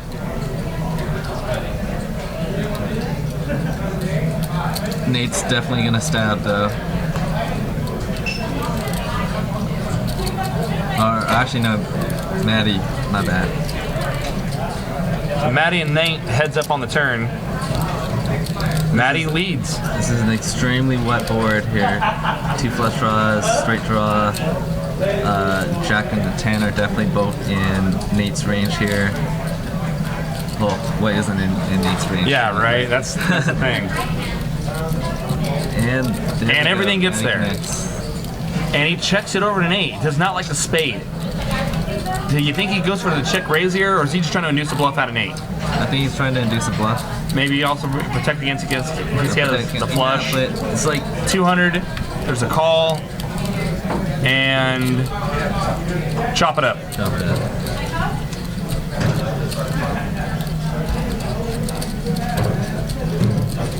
So, I guess if you're in Matty's seat there, you have a very active, very creative player behind you, and that's a very good card to bluff or bet if you don't have it. My natural fear there is that card completes everything, and it's so likely to go check on the river. You know, not betting when you bend the pre-flop aggressor. Although I guess when you bend betting and get there, then you can check back and maybe try to induce your opponent to get creative. It might either they're going to chop anyhow, but if you were in Matty's seat there, do you bet the river, or do you check over Nate and try to let him bluff at it, even though he wasn't bluffing in that spot, not knowing that he actually had the 8 as well? I think I probably would have still bet it. So bet. Yeah. I mean, it's like you're betting the flop, betting the turn, and then when you finally make your hand, you're gonna check it. Yeah. It seems weird to me, but I can see why he did it. And the thing is, the other thing is, how comfortable do you feel if Nate decides to raise with his straight there? Yeah.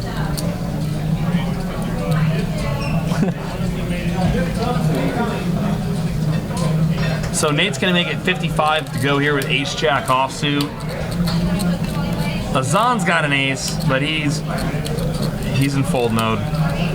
Peter's got pocket sixes. He'll play with them. So we're going to go heads up here. So I think Peter just limped there. I think Peter limped and flopped a set. Unfortunately, Nate misses, but... And he's going to lead into him. Come on, let Nate see bet. Nate calls. Bet 55, call 55. And Nate connects on the turn. This could be trouble for Nate.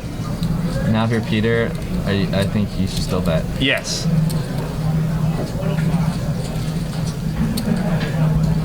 Bet 105, call 105. Backdoor hearts get there, but I don't think either player is really thinking about that. Still gonna bet. I would bet like 250, 270-ish maybe. And Peter goes for a pretty big bet there. I think he's got to have a pretty good feeling that Nate's got an ace here to call. That's 375. I love it. That was a good bet, yeah. It really is, because Nate's going to flow a lot of his overcards and big aces on the flop. And if he calls a turn, especially when Peter's betting into him, you've got to feel, if you're Peter, that he's got to have an ace here. Yeah, there's really not a whole lot about it. I like a pot size bet here. Yeah, there's really not a whole lot Peter or that Nate can continue with on the turn without an ace. And Nate makes a call, and Peter shows is good. How do you feel about limping with small pairs in early position? I think limping is something that you do when you're hurt. Like limping something you do when you're broken. I really, for the very few exceptions aside, I don't limp. I mean, if there's 101 limpers in front of me, I'm on the button with like ace 3 suited, I might try to come in and see a cheap flop, or 10-6 suited, or a suited queen, some junk like that, something that's gonna either flop big or go home. I might limp in position. If I'm first act, a hand with playing is a hand with raising. That's just how I play. I agree. If I'm not gonna open up deuces, then I just fold them. Especially in tournament play, I see a lot of players that just open limp with small pairs. Yeah. And I just think you gotta raise. Yeah. If you're gonna play. And you're gonna disguise your range better by opening there with middle pairs, same as if you open with aces or king queen suited or something like that. And it makes you harder to play against if you're opening up small and middle pairs, versus where a lot of players will just play just that. They'll limp small pairs, middle pairs, limp suited connectors. They'll call a raise, and then check fold or check raise depending if they hit or not. And it just makes you play. They play two face up when you're playing that way. And for I think any competent player who's going to be playing most of his hands in position, you just when you do make a hand, you're not going to get any value out of it, and when you don't, you're too easy to exploit. Limpings for the week. So Rich makes it 125 to go. Nate's got 7s and a broken fold button. So he's in the hand. So I think Nate actually opened here. Nate opened Or and Rich 3-bet.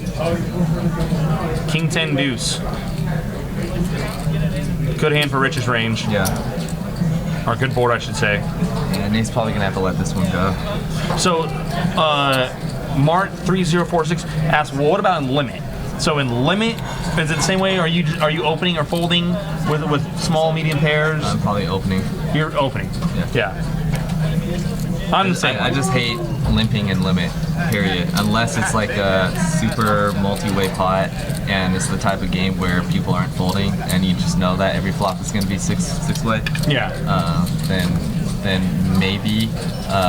But yeah, I generally like to be the aggressor. And plus, like you said, it makes continuation betting like boards like that. You know, King 10 deuce. If you have 6s, you know, and your opponent's got 7s, you know, he's going to be check folding a lot of the time if you were the one who opened up the pot. Yeah. You know, disguising your range. Although that'd be tough to see bet with 6s out of position with King 10. He was in position. Was he? He was in position. Okay. Yeah, Nate opened, Rich 3-bet behind him, but the same thing. You go versus, you know, if a player, let's say, you know, like we're talking about, if a player, not native obviously, had limped 7s, and then you know, a player behind him opened with a medium pair. We never saw what Rich had. For all we know, Rich had 5s. Yeah. You know. And it makes continuation betting those boards, especially when your head's up, so much more believable. And you're going to get your opponent off of better hands more so than if you had just limped along as well. So Nate put in a straddle here to the 8-3. Handsome George opens up to 50, and no one's got nothing for him. Not like Handsome George wanted a lot of action there, but when you're playing as few hands as George is, you're not going to get any action. You know, if you know, George didn't want action there with his 8-9 off, but if he had aces there, I mean, no one's going to play with him either. And when you're not opening anything. We need like a splash pot. Need a splash pot. Round of drinks. We need someone to get cooler, to get some juices flowing. Yeah. Let the blood boil a little bit. This is on. Actually have a hand. Nope.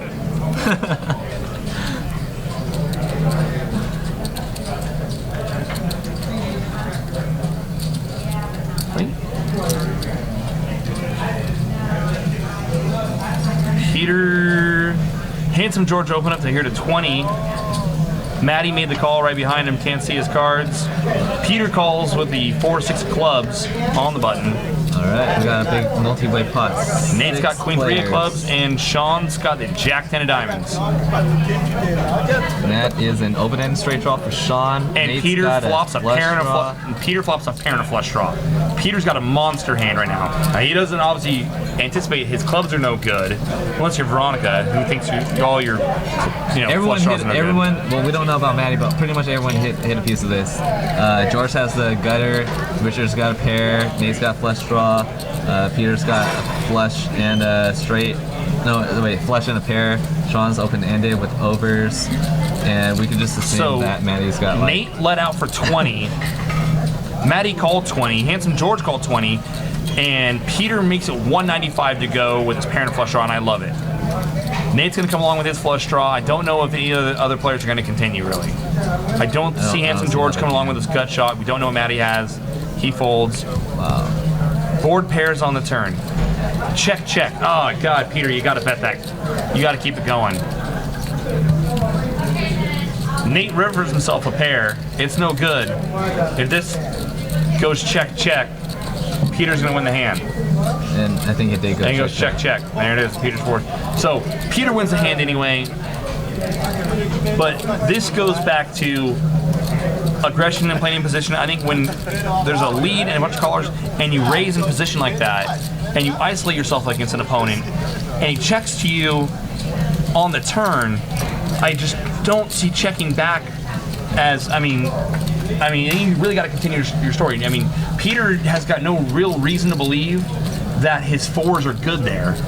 And I think if you're really going to try to get your opponent off of, an 8 there are, it was 8-9-4, yes? 8-9-4, yeah. Yeah, if you're trying to get your opponent off of a 9, something a hand like 9-10, something like that, you gotta bet that turn. In my mind, you gotta keep the story up. You raise pre-flop, you're saying you got a big hand, or at worst case, you got a big draw, and checking back the turn there, I think is just so passive. I mean, but Peter's very fortunate that his hand was actually good there. Peter plays really tight though too, and I'm wondering if that had a factor in the check behind. I mean, Peter could have like jacks there maybe, or maybe I don't know. It's just, from Peter's perspective, I don't see how you don't continue once you got yourself heads up against an opponent after being the aggressor on the flop, after putting in the good raise. How do you don't continue to bet there? Unless you specifically think that like Nate maybe called you a hand like ace-8 and just called the raise, led the flop with middle pair and called the raise with middle pair, which is kind of, I don't know, to me it just doesn't seem to make a whole ton of sense. I think Peter's, ought to feel really, really fortunate that his pair fours were good, because the way the hand was played, I think you could have easily got to play with 9-10 or jack 9 off there, and Peter actually got fortunate that one, the club didn't get there for 2, that his pair fours were actually good. But then again, I'm all for aggression in all states, and let's bludgeon and barrel and shift the chips, goddammit. Nate and Richard, once again. These guys. Gonna play. Nate's gonna open on the button. Why is there no big blind? Oh, there is. Never mind. Nate makes it 20 to go off the button. He's min-raised all night, seems like. Richard and David call. Nate's got a gut shot and backdoor spades. We don't know what David's got. We know Richard completely missed. It checks through. David's got 6-8. So both Richard and David turn a pair. I'll just bet it here if I'm Nate. Checks through. Free river card. And Nate makes the best hand. And I got that feeling it's going to check right through again. Yeah.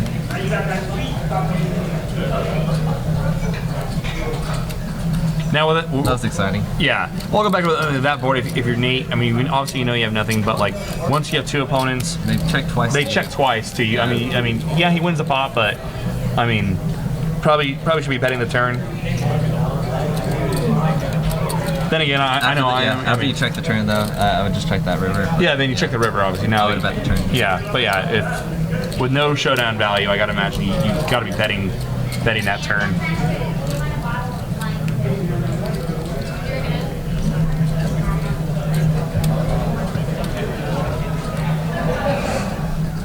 So Azan's got a monster again because he just runs as pure as Colombian cocaine. 5-7 on poor Azan. He can never get anything going here on the stream.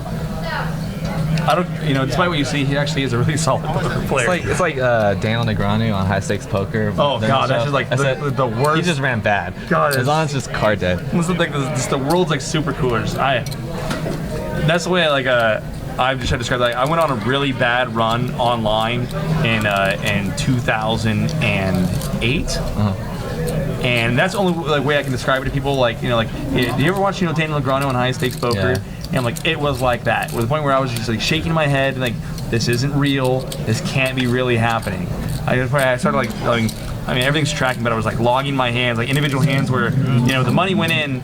And in just a matter of an hour, I'd gotten my money all in as a substantial favorite, or notably in the lead, in 11 of the 12 hands, and didn't get a single one to hold. It was just that's the only way I could describe it to the people. It was like watching Negreanu on High Stakes. It was just getting punched in the stomach. Yeah, it sucks.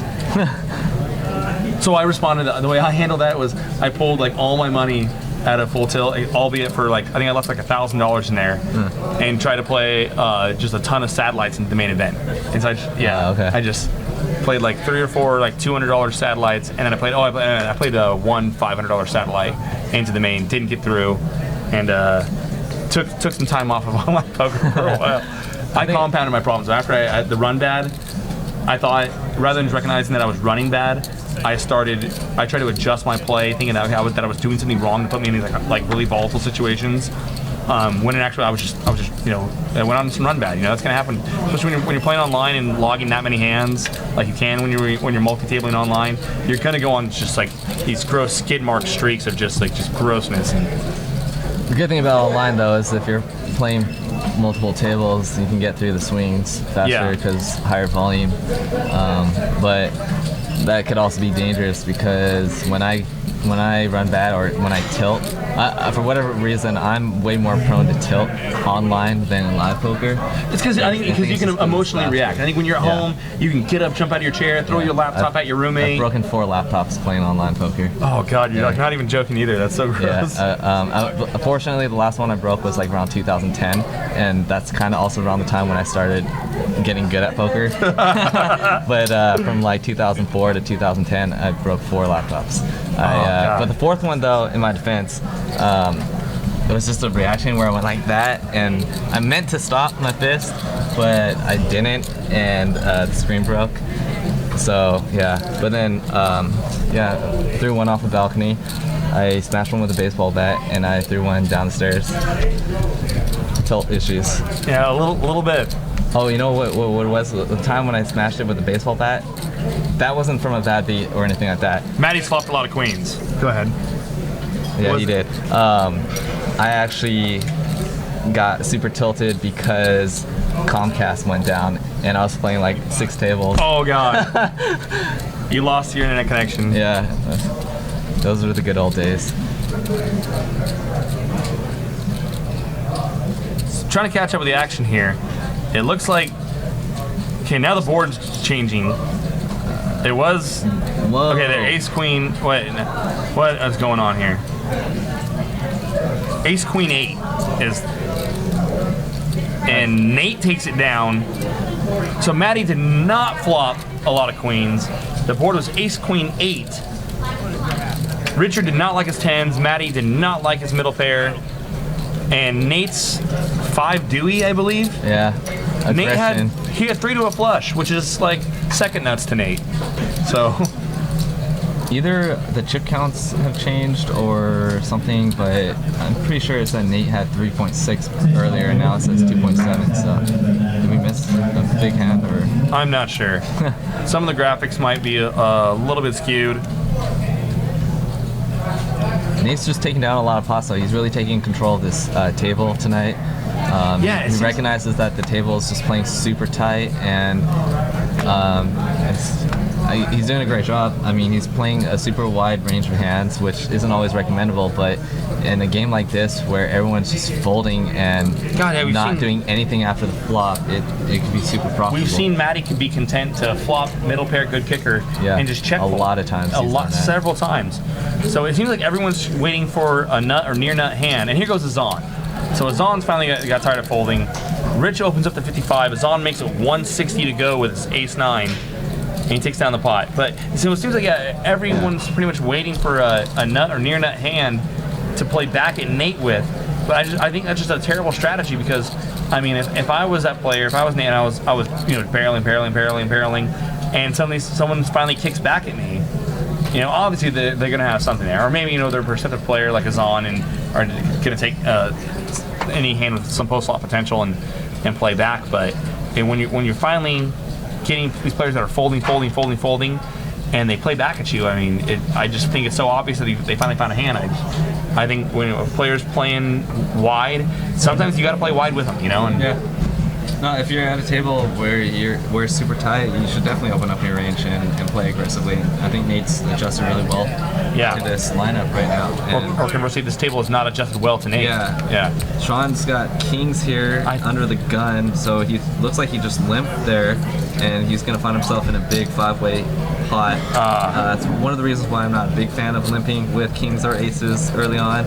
I've brought this up in the stream, and it tries one thing that it's like some old school, I think, terrible play anymore, where, I mean, I just think that you're losing value. And here we go. Handsome George came into this pot with 9 deuce off on the button and flopped a lot of 9s. you know if Sean opens under the gun, Handsome George is never thinking about coming in. Interesting though to notice here, both these players have been playing extremely tight here. And oh, okay, I thought Sean just folded or something. Oh God! Oh God! Let's see how this one plays out. And then he check folds the turn. Wow. Yeah. It's a good check fold. I think when he played his hand just atrociously, I feel. I mean, Sean's not a bad player at all, but I mean, this is like, I brought that out. I think I hate that play. Limping aces or kings, and then looking to re-raise someone who opens. I think your hand just becomes totally face up. Yeah. And you lose so much value versus if you just opened under the gun. And hopefully maybe get 3-bet. Something else to notice when you're playing in a game is when it's a tight game is notice if is it tight after the flop or is it tight pre-flop. Yeah. And something that I'm sort of noticing in this game is that players aren't necessarily afraid to see flops, but they're just shutting down post-flop unless they hit it hard. So that's another reason why I would definitely have opened with kings there to get a little pre-flop value. So Nate's got the straddle on. The graphic shows they raised to 20, but he's got the straddle on him. Mostly he's super positive. And no one's got anything to play with him. No, here comes Sean. Sean's gonna complete with 7-8. Nate checks his option out of the straddle, and these guys will go heads up. And they both flop an 8. Nate flops the rest of it with top 2. Sean checks, and Nate's gonna bet it. And it's a good bet by Nate because if Nate had nothing, he would bet. If he had, bottom set, he would bet. Oh, and then a disaster card for Sean. Sean has turned 2-pair to Nate's top 2. And Sean's probably gonna check raise. Great for Nate, especially with this image right now. Just keep firing. It's just 35. Oh, that's a super small pot. And I think maybe Sean put in a little raise there. He did. I can't see the lighting kind of. I can't see it, but there's got to be some white chips there, or I think Sean min raised. It was bet 35. Sean clicked back to 70, and now Nate has re-raised the turn. And Sean is to 185, and Sean is going to call to the river. 8. Oh, Jack, that was close. I have yet to see a river. The graphic shows a jack, which isn't true. 10 of diamonds complete the diamond draw. Straight draw gets there. Check.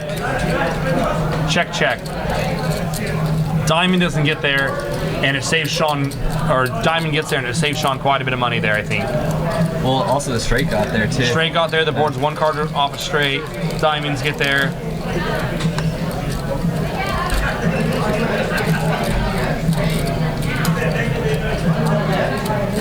I think that hand could have gone a little bit bigger. Well, it was. But it didn't. I mean, I think Nate was trying to probably extract some value out of a jack, or I'm sorry, out of a jack, and the check raise when you click back to 70. I think Nate was hoping by min raising back again that Sean would just commit there, and put in the 4th raise, and then they can get it in. Sean's showing some discipline though tonight. Folding kings on, what was it, 9-9-8-5? Yeah. You kind of had to fold there on the turn though. I mean, once you limp in and get 5 callers or whatever it was, and then someone calls you on a paired board, it's, you know that you're in trouble at that point. Yeah. But that could have been avoided if he, if he would have opened, yeah. Kyle's had enough. Kyle's going to go ahead and put in a raise. Makes it 50 to go with an ace-10 offsuit. So I think Richard's got the straddle on here. The graphic shows that he calls 10. I'm pretty sure the $20 straddle's in. Kyle makes it 50 to go with ace-10. Kyle's not been playing a lot of hands. He's probably going to get a lot of respect here. I think ace-10 is probably the bottom of his range for opening here. Or Kyle probably thinks he's dry bluffing. And Richard is going to. Is that a raise? Look at raise. Look at he grabbed some white chips there, or a white chip. Kyle, see his face. Kyle folds. Kyle was dry bluffing with ace-10. Richard made it 2:45 to go, and Kyle's having none of it. Oh god.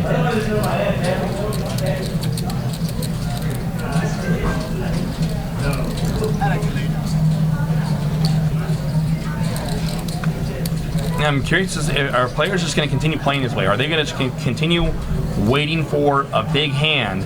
Kyle's got a decent hand here. Azan's got junk. All right, Kyle's got a real hand. Looks like he makes it 30 or 35 to go. Kyle raised to 30. Maddie's gonna see a flop. Peter's gonna let go. What's Nate gonna do? Oh, he folds. You don't play 7 gappers there? Have the small blind? I didn't think. Go heads up. 10 deuce 3. Super dry flop. First liar wins. Kyle checks. I kind of like this check in a way.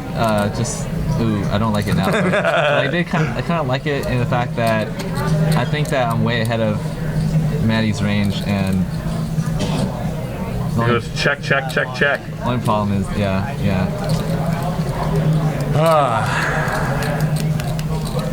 Kyle's not even in the mood to fire out a bluff. I feel like everyone's waiting to get involved in a big pot against 1 or 2 opponents, and it's just not happening right now, guys. You just gotta. No one's biting. No one's biting, and it goes back to where if a player who's been playing super snug suddenly starts putting chips in, you've got to feel that he's got a real hand here, and it's going to be really tough to get paid off if you do. Solid. I'll be right back, guys. Kyle K is going to step out of the booth for a minute. So Azan raises up here under the gun, makes it 30 to go with ace-5 suited. Handsome George is going to just call behind him with ace-queen. Maddie makes the call. We've had difficulty seeing Maddie's cards for the most part of the night. Sean's got a playable hand, 7-4 of diamonds. And Nate has found the almighty King-8 offsuit and will complete his button. David calls, and we are going to go 6-way to the flop. Jack 8-3, couple of clubs. Nate's got middle pair. No one with a jack or clubs out there that we can see, of course. 10 of hearts on the turn.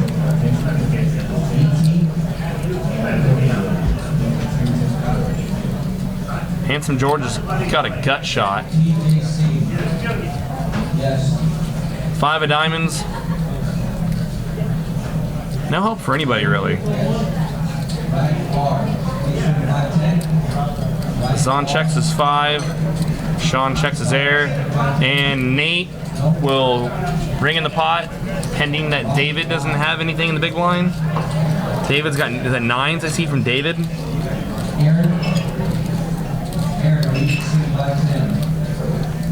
Looks like 9s from David. Eggs and soda asked why Kyle doesn't c-bet there. I don't know. Kyle K.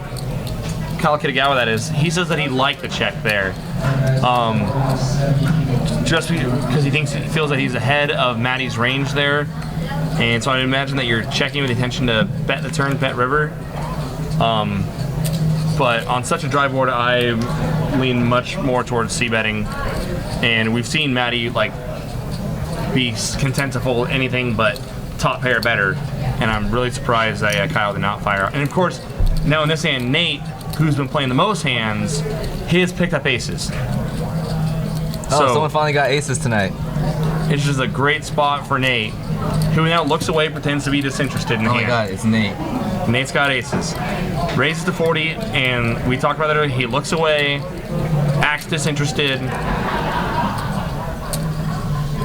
Rich makes a call. No, Rich puts in a 3-bet to 150 with King 7 off the button. It's gonna chase all the limpers out. Wait, what happened? Oh, wait. Nate opened to 40 and Rich Oh, wow. 3-bet to 150. Now, if you're Nate, This is bad timing for Richard. Nate, you can put in the 4-bet, you can flat and then check raise the flop. At this point, I think I'm just going to flat here. I love flatting when I get 3-bet here and then look to get a party going on the flop. And again, these are the two biggest stacks at the table. Two biggest stacks, the two most active players. There could be a little bit of leveling here. The other thing he can do is put in the 4-bet like he does and hope that Rich thinks that he's just making a move. It's not a big 4-bet, 350, and Rich is done with it. No, he made a play, it didn't work, he's out of the pot. Yeah. Yeah, I like flatting there for a couple of reasons. Number one, with the stack size, I mean, obviously you definitely want to play for stacks, but in this case, facing a 4-bet with when you're that deep, there's only a very few hands that Richard's going to be ready to commit more chips to, I think, before the flop. Exactly. And so that's why I like flatting with aces there, and hopefully Richard hits something on the flop or.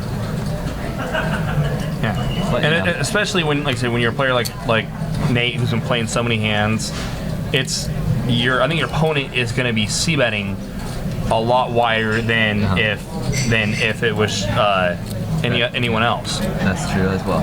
So I think you can count on being able to get that check raised in on the flop,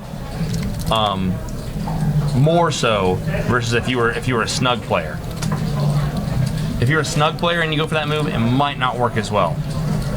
So Eggs and Soda Burp is talking about the hand where Kyle checked his ace queen down against Maddie's jack 8. Yeah, that's why isn't that c-betting there?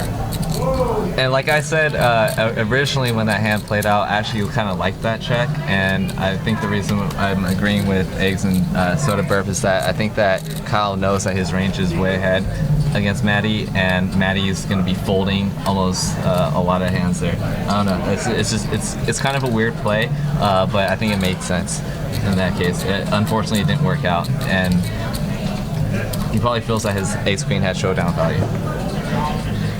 And see, I'm on the side where I feel because Maddie's been folding so many hands, so anything less than top pair, and that c-betting there is going to get your opponent off of True, yeah. 8s, 9. I mean. I think Kyle just wants to play a bigger pot, to be honest. Yeah, Kyle could have been going for a check raise there, and then when it checked back, he just the jig gets up and just get rid of the hand. So Richard opens up here to 20.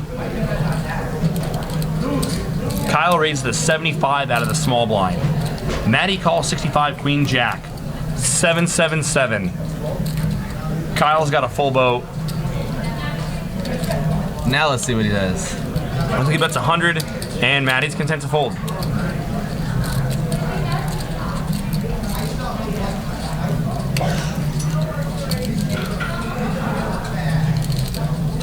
Has Wow. Maddie? Go ahead. Has Maddie won a pot tonight?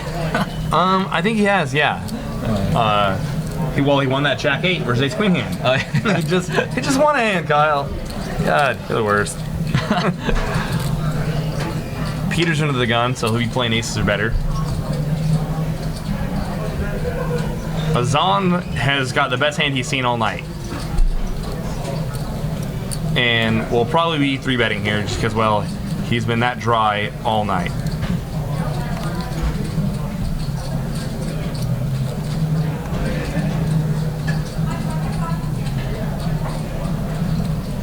About 50. Looks like 45, 50, 45. So, couple limpers. Azan makes it 45 to go with his ace jack. Maddie calls out of the big blind with a 5 deuce. All right. Nate's going to, of course, be priced in, and David's going to be priced in as well. No, David folds. 4-6 deuce, and Matty flops the best of it. Matty's got a pair and an inside straight draw. Second time we've seen Matty play deuce 5 today too, right? Yeah, it is. And I think both times he flopped like a super low straight draw pair type flop. I wonder if that's his favorite hand. I should ask him. It's a bad board for Azan's range. He's going to c-bet it anyway. And I feel like you probably should. Dry flop. Yeah, super dry flop. It's bad for most of your opponent's range. Azan gets there.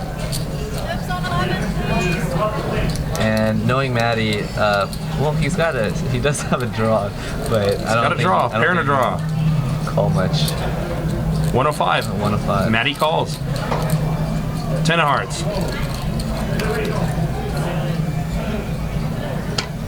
And Azan doesn't even get the bet out on the river before Matty folds. That's always a comforting feeling.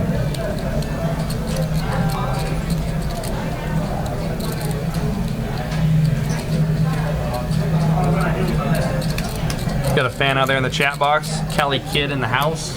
What's up, guys?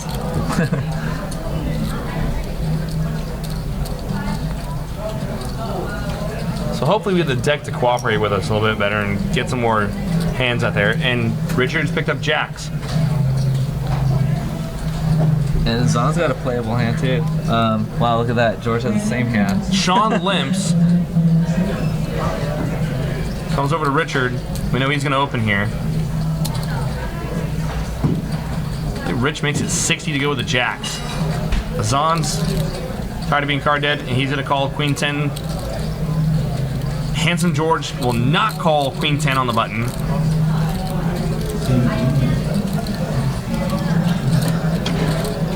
And Sean, who limped under the gun, we've seen him do that with kings. He's gonna let it go. Gonna let it go.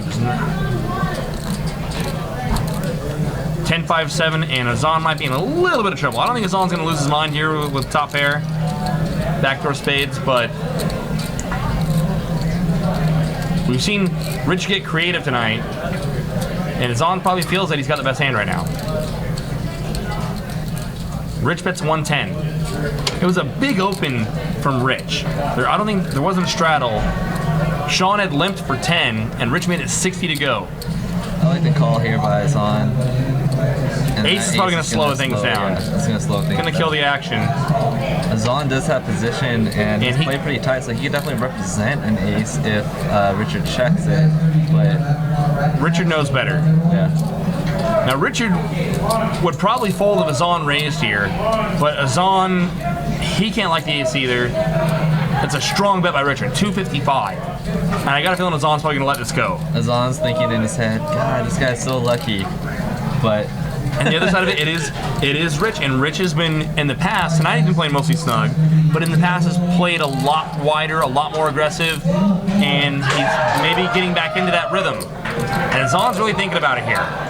He can't flat here, I think. I think he's gotta either pop it and represent the ace, a hand like ace 10, like that ace X of clubs, you know. He's either gotta pop it or fold, and he folds. The other thing to mention here is, you know, when players go in the tank like that, and then they do pop it, you have to wonder what they're thinking about for that long, too, at the same time. Yes. Just something to point out.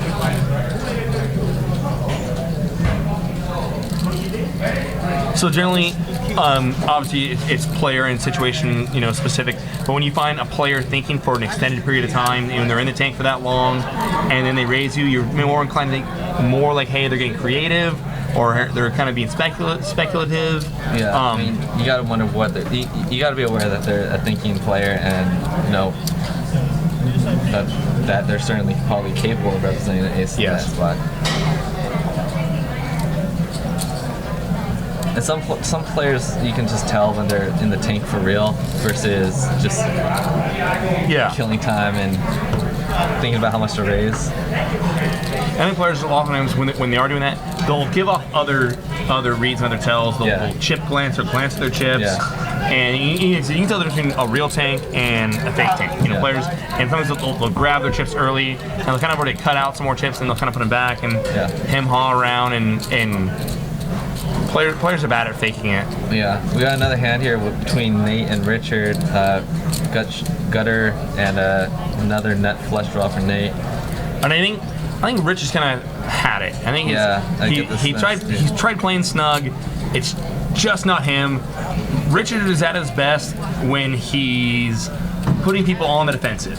When he's the aggressor, when he's playing, he's got the 82 cards image, and I think Richard is going to start opening up here for us. Now Nate's got the hand. Neither player seems very interested in this hand right now either. Right. And there's Nate for Nate. God. When you're running good, you're running good. Yeah, seriously. Okay, now in Nate's defense, I think we made the comment, or I made the comment earlier about him staring off and acting disinterested. There is a TV right behind the dealer that has the Kings game on. I just realized that. and Nate, as you can see by all the Kings gear, it's probably somewhat of a fan. So I apologize. I was probably way off in my read there. And that's probably what I would get in that hand. I'd be like, look, he's acting disinterested. He's looking away from the table. Look at that. Board double pairs. And Nate's gonna put out a little baby bet. And Richard points out, like that's the size of your bet, really? Rich folds. Little blocker bet. But yeah, that would totally be me, where I would be like, oh look, he's looking away. He's disinterested. He's Hollywooding here, and like no, he's just watching the Kings game. I would level myself into folding.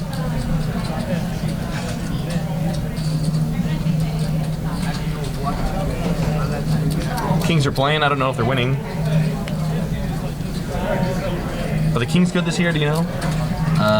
They're not that good. Okay. I don't think. I have no idea. We'll ask Nate later. Yeah.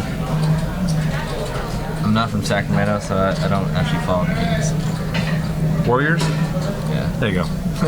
They're having a good year. Yeah, they are. Maddie's gonna min raise here, make it 20 to go. Out of the cutoff. Deuce 5. Probably Deuce 5. Probably Deuce 5. It's been Maddie's go-to hand. It's probably Deuce 5 of spades. Yeah.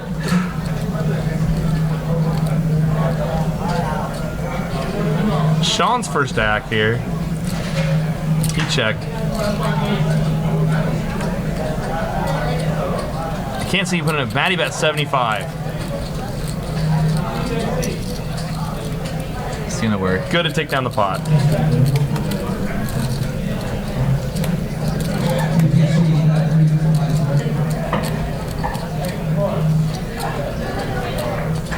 Look at stack sizes there. Rich still got around 4K. Nate's got 3.5. David's got a healthy stack, as does Kyle G. We've had still not a lot of movement. Yeah, we've had a couple opportunities for some big hands, but either the board ran out bad or the players thought better of it. Haven't had the super coolers that we are really, that we would like to see. Not that we're ever rooting for people to lose money, but this is a live stream. We are doing this for entertainment, not just educational purposes.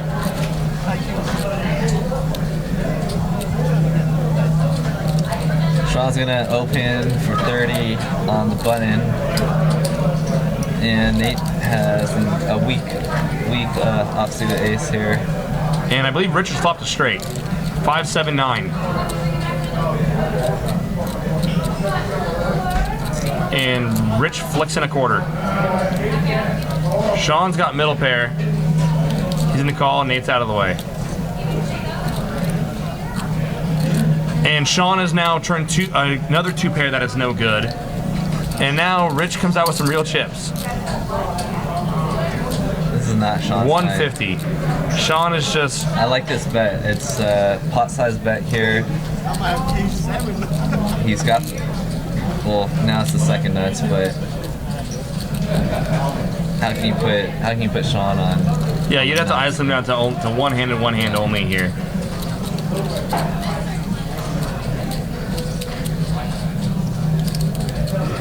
I think if you're Sean, you gotta at least call one call here.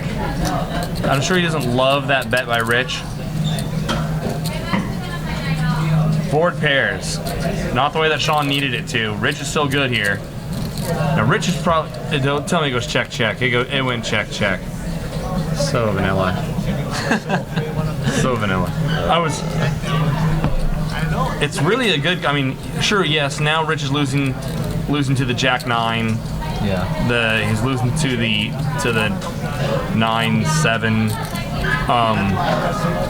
But I mean, Sean's probably got a lot of on the turn, a lot of 9-10, ace 9. He's gotta have a lot of nines there. I So think he gets value from quite a few hands still. Yeah. The betting on the river. And I mean, Sean's his Jackson 7s got counterfeited or to Jackson 9s. But if you're Rich, yeah, I think long term you're making more money there by betting. I think your opponent's gonna have a lot of that. Yeah. Oh, Azan. He's got a hand, and be interesting to see if Sean comes along. I'm sure he'll probably. You know what? Azan's in the big blind, so Sean raised. probably Yeah. Sean makes it 35 to go with ace jack suited, and Azan's gonna just call with ace king. Matty comes along as well. Good flop for Azan.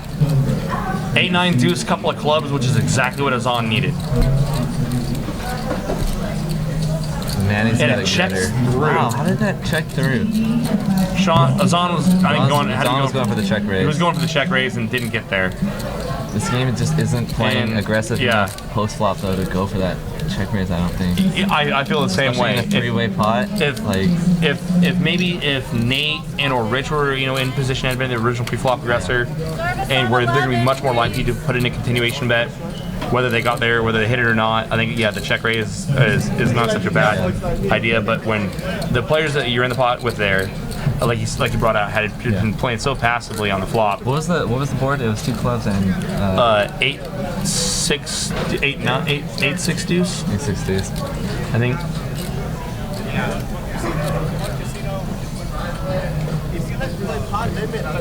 Yeah, especially 3-way.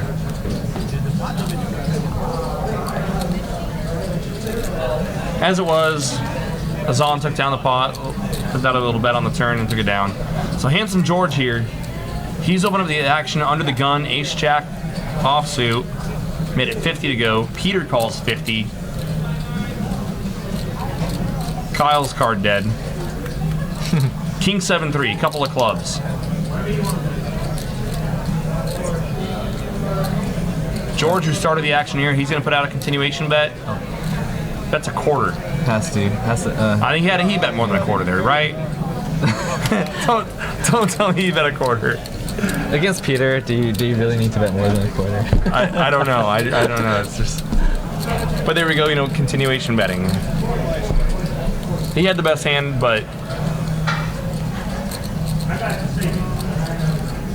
especially when your head's up, you got to be getting those C-bets in. Rich is back at the table. Sean's got an ace-king and is just going to limp in and then look away from the game and act disinterested. I'm calling it now. He's acting. There's no game behind him.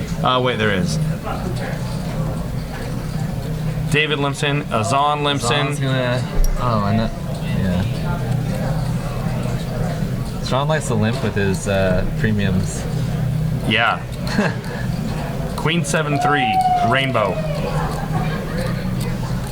Try flop, but it's 4 ways, so. Azan flicks in a quarter. Says here's a quarter for the coffee. And Sean's. Says, why not? I got 2 overs. I hope in a dream. Good card for Azan. He's going to turn a flush draw and inside straight draw to go with it. And you got to bet here if you're Azan. If you're going to ever think about triple barreling, maybe make it 75 to go here. No? Close to it with it. 65. And it'll do the trick. Yep.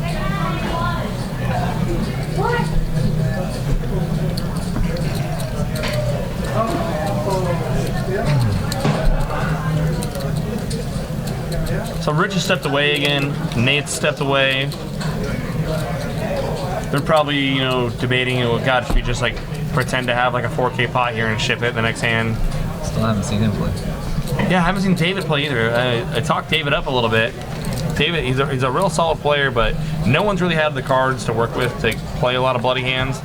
Of course, as soon as I say that, Sean picks up jacks. The only player we've really seen play any 2 cards aggressively is Nate, and he's away from the table right now, but... Kyle G is 9s. And Sean has limped again with another premium. Yeah. And We might get something out of Kyle, though. The question is he going to raise with jacks? Kyle makes it 35 to go. Handsome George is going to come along with King Jack suited. Matty calls with an ace. And here goes Sean. Super squeeze now with 3 other players. He's grabbing some white chips. And there goes the limp re-raise. And Ray makes it 3 bills to go, and that will be the end of the hand. Did not want to see a flop with jacks. What do you bet he shows it? Shows it? No, it doesn't show it. I was really expecting like, oh, what do you want me to do with these kind of speech he sees from so many players. Another tricky play there by Sean. I think you make more money at the open. I think he was lucky to get as much money as he did out of it when Kyle opening, getting 2 players to call Kyle's open.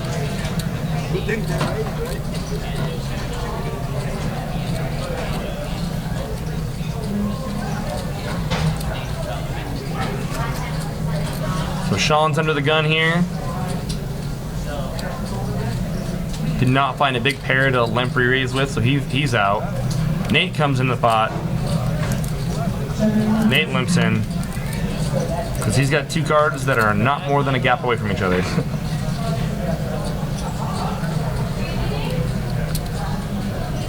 Matty will complete a small blind. Azan makes it 30 to go. 30. Peter's going to make the call out of the big blind. Don't know what he has. Matty called with his 3s, and Nate's in as well. Ace Queen forward. So Azan's got top pair here. We don't know what Peter's got, but anytime Peter's in the hand, I feel like he's got like a decent starting hand. This is one of those spots, if I'm Azan, where I can, in my mind, just like checking back here, because you have so much showdown value and you really don't want to play a big pot here, ace 9. And I think you induce a lot of bluffs from your opponents on the turn by checking back. At the same time, he does have position, and they're all checking. So yeah. Either way, I can see that going down. Yeah, I think I have no problem with him betting there. Now if the queen shows up, if Peter checks, I'm definitely checking though. Absolutely. Yep.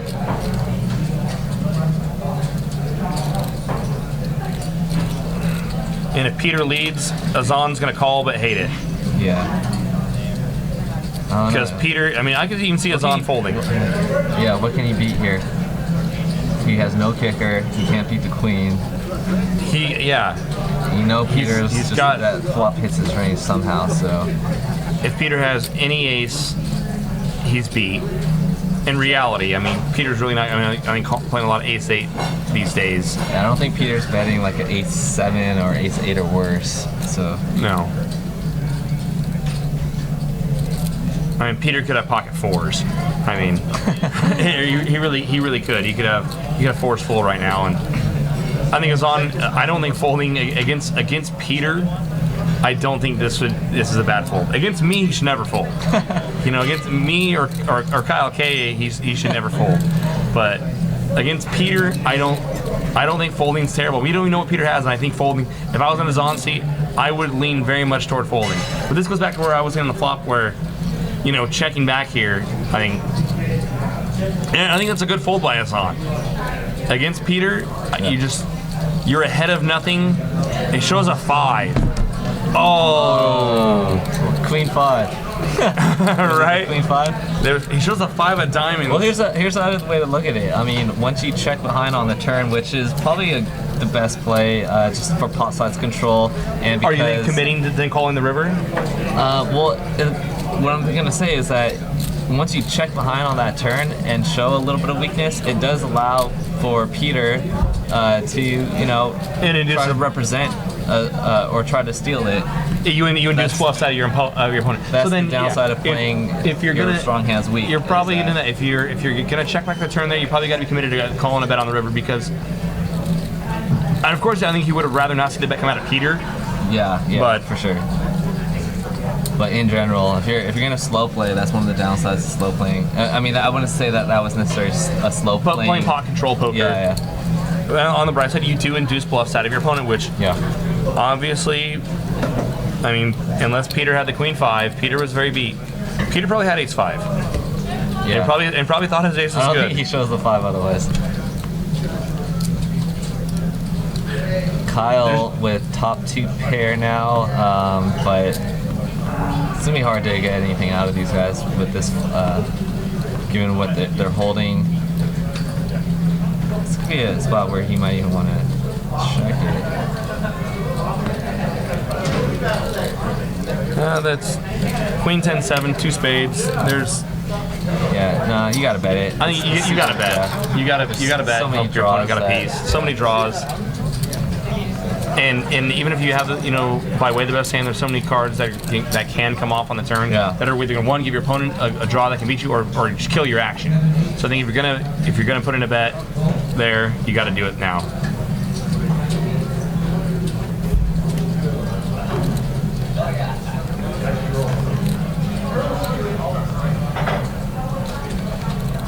So Rich is under the gun. I think Rich straddled. I believe there's a $20 straddle from Rich. He's gonna wake up with King Jack when he looks down. Azan's got jacks, makes it 50 to go. And it's gonna fold, it looks like, to Nate, who's gonna make the call. And Rich, he's calling as well. All right, we got 3 players to the flop. Azan's picking up some hands lately, so King 8-7. So Rich is out flopped everyone as far as we can tell. We can't see Nate's cards. Nate leads 75. We've seen Nate do this. We've seen Nate lead.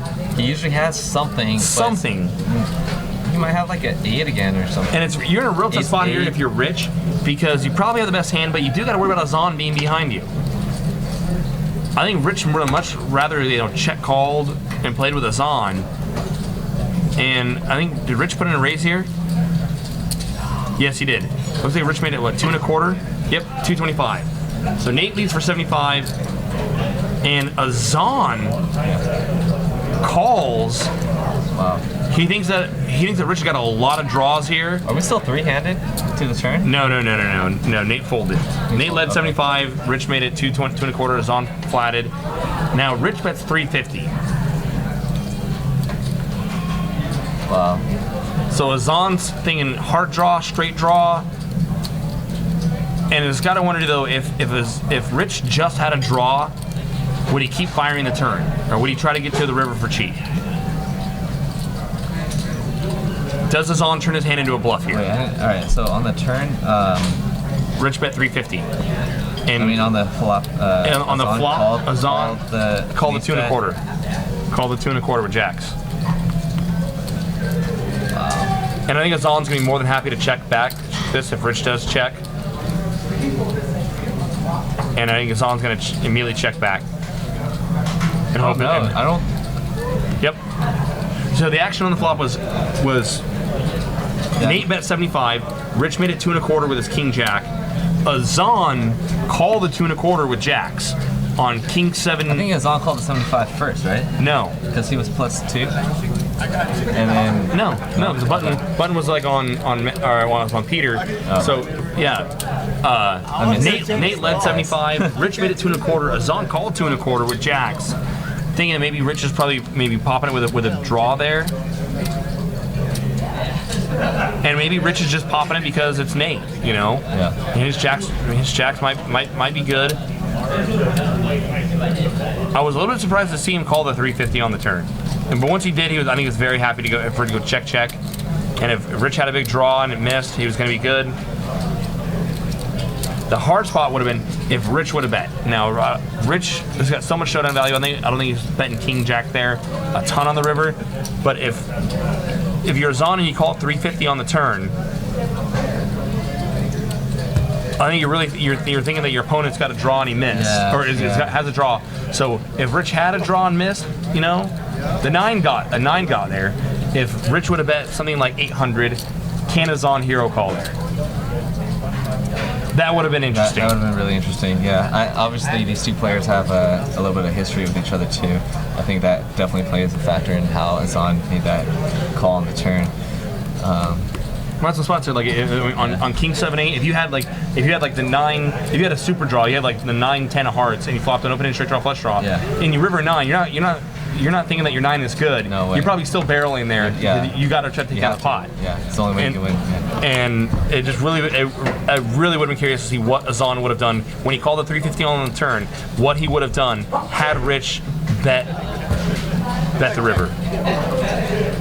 But I think if you're Rich, you're never betting that river just because of the action with Nate leading, him raising, a Zahn calling there, a Zahn, you know, ace king, king queen, you know, there's a lot of better kings. Sean just rivered a flush against Over Richard's flush. Richard's flush. We were flush over flush, and it went pitter patter somehow. And we had a $140 pot, flush over flush.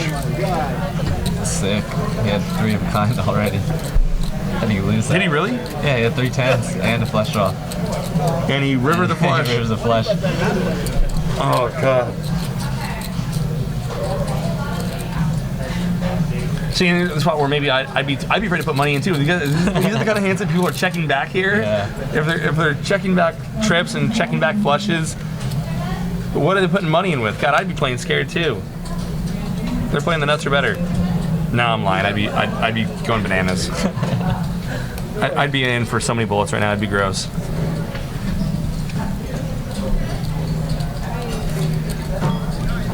So Peter's gonna raise here to 45. Sean's gonna call 45. King Jack of clubs.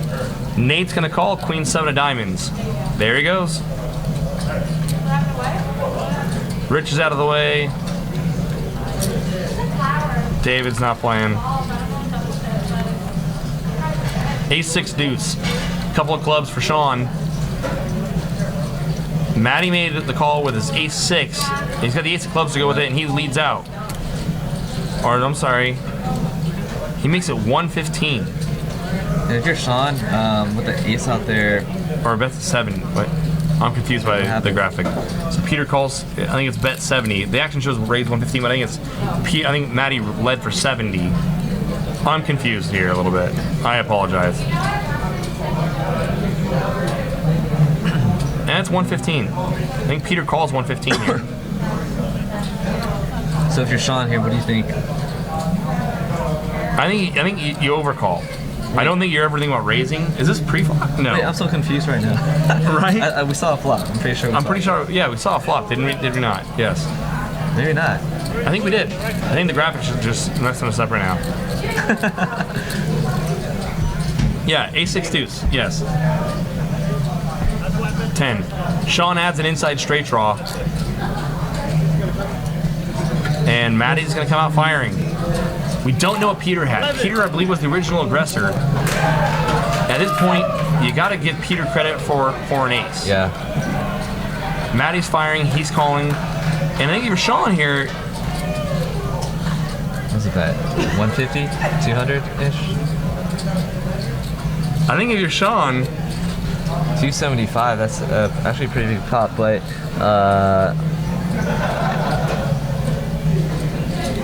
he's getting 3-1 on his money. How many chips does he have? He has about 1,200 or so. I think he's got, yeah. If you put, oh, and he would have got there. Absolutely sickening. I think the way that action goes, you got to put Peter on a strong ace. Yeah. And there he is, ace king. And oh, and Matty had ace-6. Matty flops 2 pair. The 2 players that were in the pot, the way they were putting chips in the pot, you got to give them credit for strong hands. Yeah. And I think you got to, if you're not getting laid the right price immediately, but I think with the implied odds there, you got to figure out one of these guys, if a club comes, is gonna pay you off. Yeah. And I figure they're probably gonna check it over to you, but you can probably stick in, a pretty unreasonable bet, 800, 850, maybe 9, and get a call. The only hard part would have been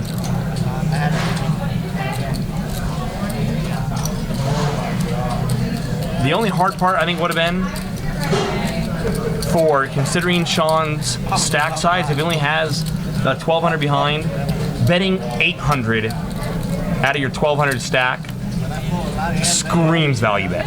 Screams call me. You know what I'm saying?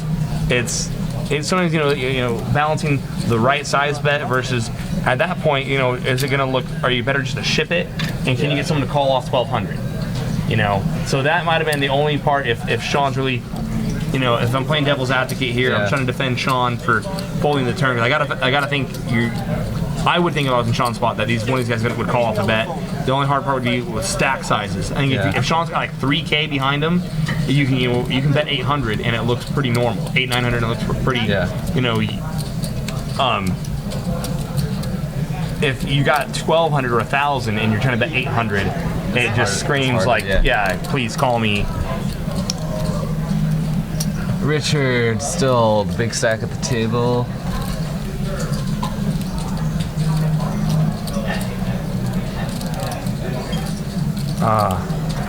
I really would have rather see him call there.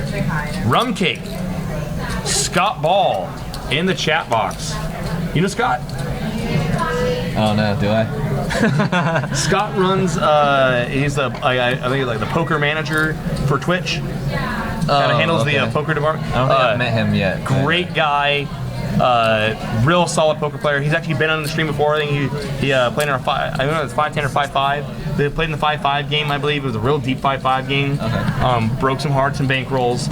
It was good. No, Scott's a great guy.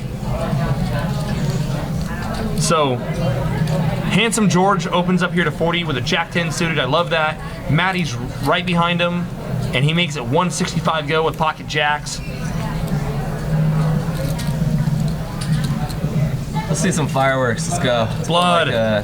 Blood. Everyone folds. I am Horcrusher says, scared money don't make money. I can't deny it. I think you're right. You gotta be willing, you're not gonna win anything if you don't put any money in the pot. I think you gotta be willing to put some chips out there and steal some hands and go for value sometimes. I mean, I think if you're constantly playing in a manner where you're scared of the nuts, you're just gonna get run over and you're gonna lose value in the times that you're good. So you gotta be willing to lose some chips sometimes. God knows I am. So am I. Barrels. Barrels. If you guys are looking for a pretty good game though coming up February 8th, there is going to be a PLO / Hold'em 5-5 half game. There'll be one round of Hold'em, one round of PLO, and I will be playing that, and I don't know what I'm doing, so I promise you I will do something crazy that you guys can all talk about, and Jason and Veronica will just have a blast. I know that you're not, it's like there's some people who are like, oh, I don't know anything about this, like come down and play with me, but like you're not joking. You don't play PLO, and you're gonna be in this game. I don't know what you're doing. What's the minimum buy-in? Like 200? No, it's more. No, we're not gonna let you come in for $200. I don't know what. Shoot! Fire. Like I'm playing Baccarat or something. Oh my God, it is 200 at a time. It's a $200 minute. Guys, I'm not looking. Yeah, just ship it. Oh my God. Yeah, February 8th, half. 5-5 PLO, 5-5. No limit hold'em. And the live stream game, we'll be playing 1-3 PLO in the outer tables, as well as we'll be pushing some limit Omaha 8 as well. There'll be a 50K Omaha jackpot that night only. Any quad 8s or better beat, which in Omaha is easy to do. So, yeah, cracking quad 8s. That'd be awesome if it hit on the live stream. Oh yeah, that'd be nuts, right? It'd be insane. It'll probably be me. Yeah. You'll shove your $200 in there and wake up like 20K richer. Yes. Should be shaking their head at you. You want to buy some of my action that night? Oh God! If you're buying $200 barrels, I just like the margins are so so thin in TLO. Like it might not be a bad deal because like, he's gonna see all 5 cards. That's for sure.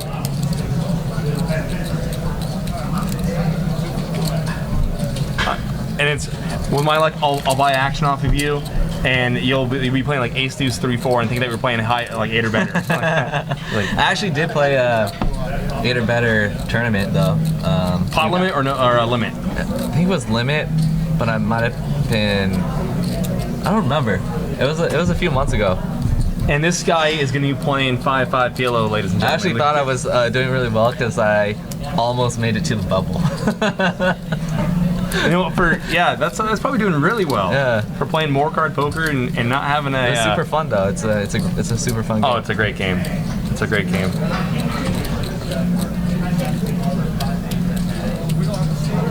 Yeah. 7 deuce.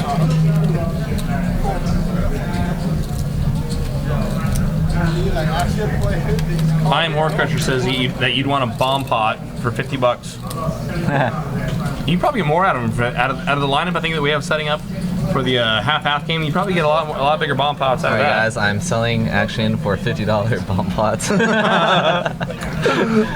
God. Yeah, we were playing bigger bomb pots. Bomb pot Omaha. It's called BPO. BPO. Yeah.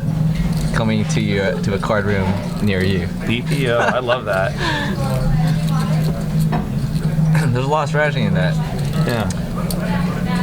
And you turn 1 pre, 1 flop. It's all about the peel, you know. It's all like how you if you peel peel one card and you can either peel it like this way one at a time, or you can peel from this way. There's a lot of strategy in the There's a lot of strategy in how you peel. It's just like baccarat. Yeah. Jesus. I mean, you just. Kyle opens up here with Jack 10 of diamonds. Has flopped himself a couple of diamonds. 8-8-3 is our flop. A couple ace deuces in the hand and a queen 7 got mixed up in it somehow. Rumcake says bomb pots are sick. They are. It's the next big thing in poker. I'm telling you, it's gonna be a bracelet event in a couple years at the WSOP. PPO. PPO. I would say it'd be probably a good practice to make it like unlimited rebuys. I could just see you doing that, having an event where What? Oh wait, never mind. I thought someone flopped quads and I'm tripping. I can see them doing that where like X amount of dollars goes in on every street and you got to peel one and then you can either fold or call. Yeah. Like, yeah. That'd be, oh God, don't even start something. What's up, Nit Romney? Kenny 1984 asks, when does a 10 1/4 played at Stones? We've had 2 10 1/4 games so far on our live stream, I believe. So far we've been doing one per month. So the next 10 1/4 game would be February. Exact date to be determined. Probably get in touch with Roger Bailey, 2-Pair Poker Tour, and he'll let us know when the next 10 1/4 game is scheduled. Willie asked, "What are bomb pots?" That's where we just bludgeoningly put money in the pot. We don't look at our cards, and we run out of board, and may the best man win. Yep, it's just it's science. Sean's got Ace King in the small blind. As soon as it comes around to him, he'll probably fold. I don't know. Roger Bailey says February 3rd. So there we go. So the week before our half Omaha night here at Stones, we will have a 10 1/4 game, February 3rd. Mark your calendars.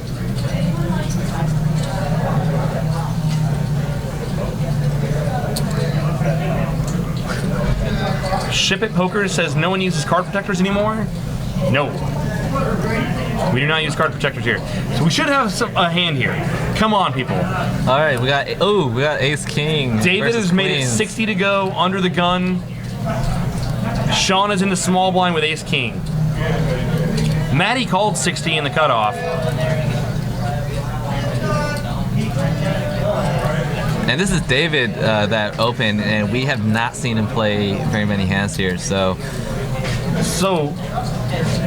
I'll get back to. I'll address what Scott Ball Rumcake said. It did.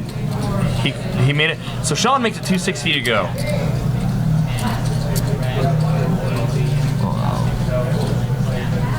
And what do you do if you're David? This is the same. David folds.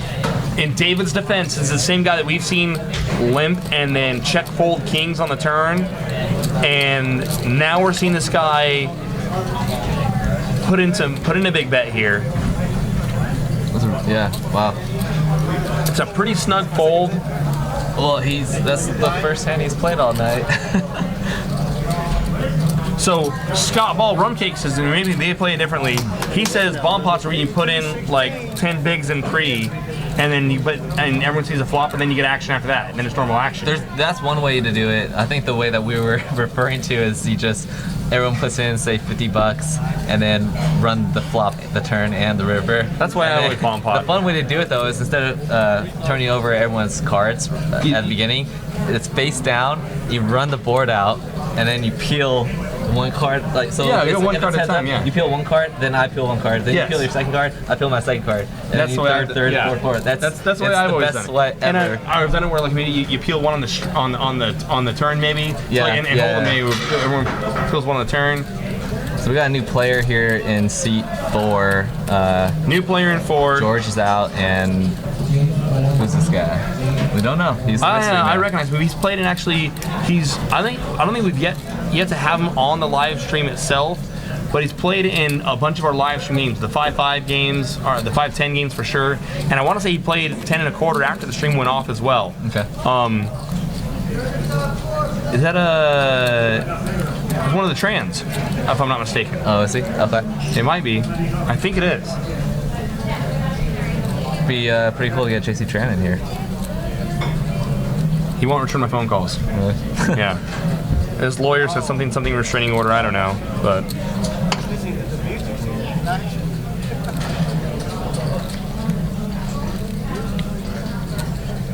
But yeah, the other way you can bomb pot is everyone agrees to put in like $50 pre-flop, and then you actually play the hand out normally post-flop. Yeah. We used to do that occasionally in a 5-10 game out here in Sacramento a couple years ago. Peter used to be in that game. Yeah. Matty makes it 45 to go with ace-8 suited. Nate's gonna make the call with 6-8 of diamonds. 9-10-5. Nothing for anybody. Nate's got an inside straight draw. Turns a diamond draw to go with it. Sorry.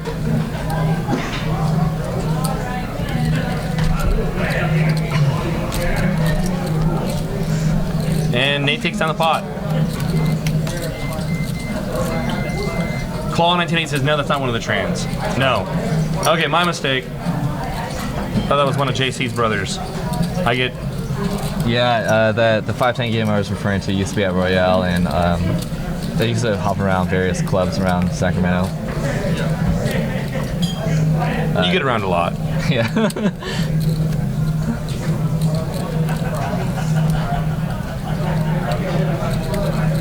They could definitely use a bomb pot here. They could definitely use a bomb pot here. Absolutely. Get some blood in there.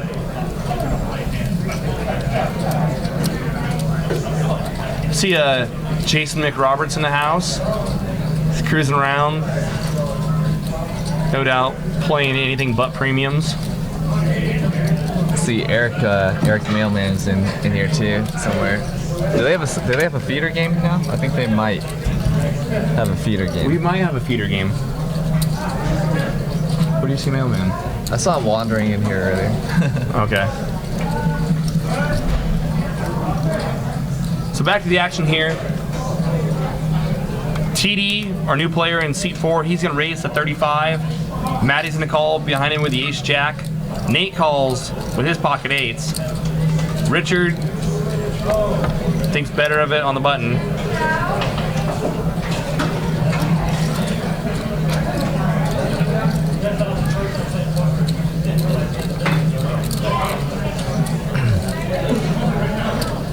Three-way to the flop. Queen, queen, deuce. Queen, deuce. the nuts or nothing right now on the flop.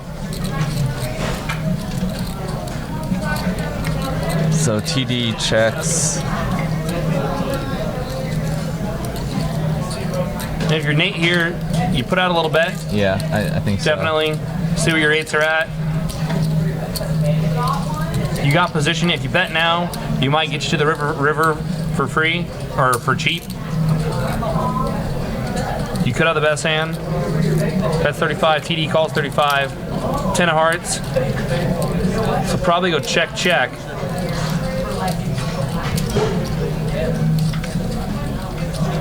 Nine of clubs. TD's gonna lead here.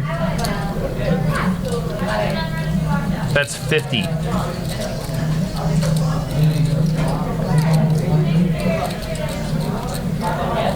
And Nate's thinking about it. So we don't know what TD has here. If he did have a queen, it is likely that he would check this flop into a three-way pot.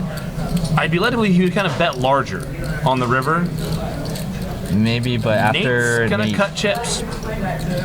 Wow. it looks like raising chips. Nate makes it 210 to go.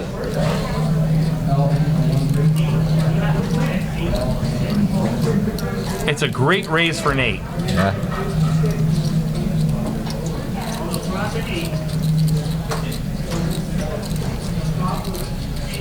And pretty much TD's got to, for the most part, fold anything but a queen here. Queen or a straight. He's going to grab the chips. And If he calls here, he what's the worst hand that he can call here with?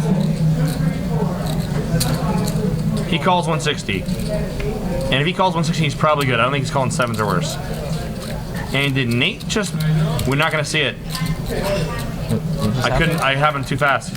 He scooped it in. Oh, killing me. Who won the pot? TD made a call and Nate mucked. Okay. I think Nate knows Yeah. that TD's not hero calling ace high there, or sevens or worse. So Nate just rather decided to muck.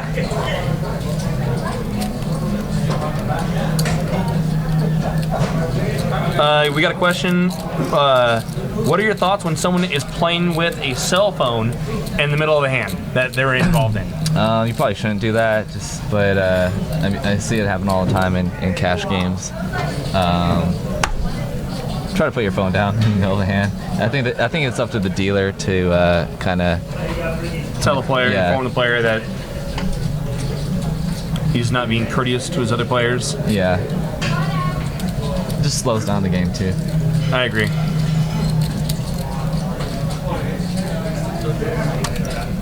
So Peter's going to open up here to 35.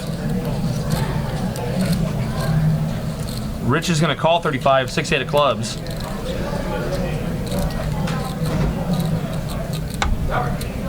TD makes a call. He's feeling good about himself. King 7 off. Good enough. Jack, Jack 10.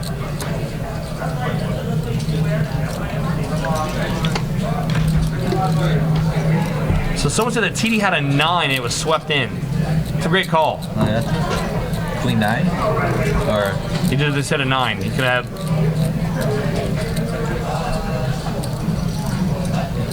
a 9 came on the river, huh? Yes. That's a pretty good call. Ace 9? I'm gonna say tough to call the flop ace 9 out of position. It was queen deuce, yes? Yeah, but ace high might be good there. What are you guys doing? Causing trouble. Oh my god. Do you want me to transfer your tab over to Brittany in case you keep ordering more? Sure, please, thank you. Alright, Peter is gonna fire the turn, or no, he called it.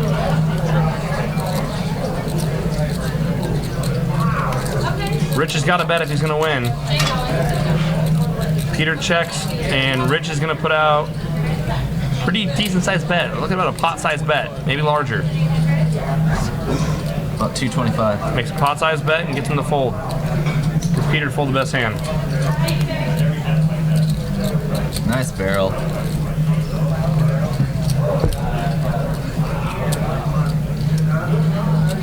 So Scott Ball says, rum cake in the chat box says, we think someone's c-betting 100% of the range on a flop. Ace high is good a lot of times. So yeah, I suppose that TD could have had ace 9 there. Yeah, that's what I'm thinking. Ace 9 and just check call the flop, see what develops on the turn. The turn goes check check. River's a 9. And makes a good call. Yeah, I can see that. Good point. It's a really good call though against a raise though on the river. Yeah. If he did in fact have ace 9. Well, and perhaps the hole or the leak in Nate's betting line there was not betting the turn. Yeah. You know, if you are betting a queen, Yeah. then The only thing is that if he gets lucky with king jack or something. that's the one thing. Yeah. And Azan's got 9s. if he had, let's say, jacks, 8s, he'd probably be much more content to just call the river than raise, because really you're only raising the river there with a queen or king jack. Joining us in seat 3. Oh, there we go.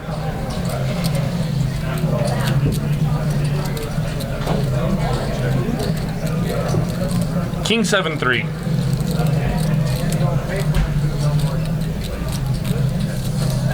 Azan's 9s do not connect. Peter bet 75. Nate's got a pair and is looking to make a call. Backdoor flush draw as well. Backdoor hearts. And Azan's going to overcall with his 9s here. Wow.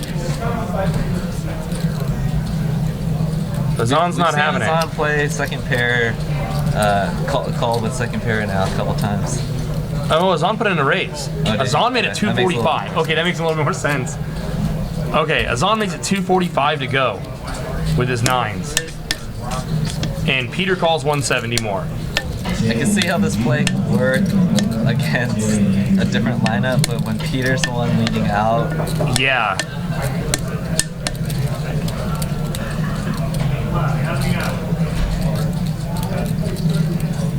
we never know. Maybe you can get Peter to fold. There was no 3-bet, so Yeah. so Azan's probably ruling ace king out of Peter's range here, so he thinks he can get him off like king queen or worse.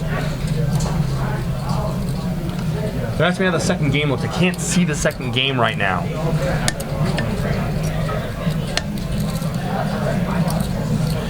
Yeah, we are watching the delay. Yes, we are watching the 25-30 minute delay. I think Azan's got a fire here, but he looks like he likes to check.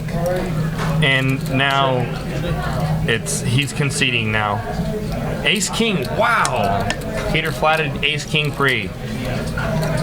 See, I just don't. I don't know about that raise on the flop against a super tight player there. If you're not gonna continue with a bet on the turn when it's a weak card like a 4. Yeah. And when Peter, you really got to kind of, I guess, commit to 3-barreling there. Now, mind you, he doesn't think that Peter's got ace king. There was no 3-bet pre-flop. Even a player snug as Peter generally is 3-betting hands like ace king, especially that they're considering that they're going to be out of position. If you're thinking that you're trying to get Peter off a king queen or worse there, I think you gotta fire 3 barrels there. Fire turn, fire river. In a way, I mean, it is a good shutdown too, because I mean, Peter's, I don't know, what is Peter calling the raise on the flop after? I just don't think that raising the flop there was good. Scott, Rumcake says he raised the flop with someone that insta folds queen to a 3-bet. And that was David. David had folded queen 3 to the 3-bet. I don't think Peter hadn't folded queen to the 3-bet pre. No, that was another player. That was David. Yeah, that was David that folded. Yeah. Nate's gonna open up here to 35 with ace jack offsuit. Maddie makes a call with queen jack. Ace jack 9, top 2 for Nate. Maddie's flop middle pair. And we've seen Maddie be content to check fold middle pair. Top 2 pairs. Nate puts out a bet. They ask if we play with this crew often enough to know that Peter doesn't fold a lot of anything. Yeah. When he's leading there. King of hearts on the turn. See, the problem with that play there is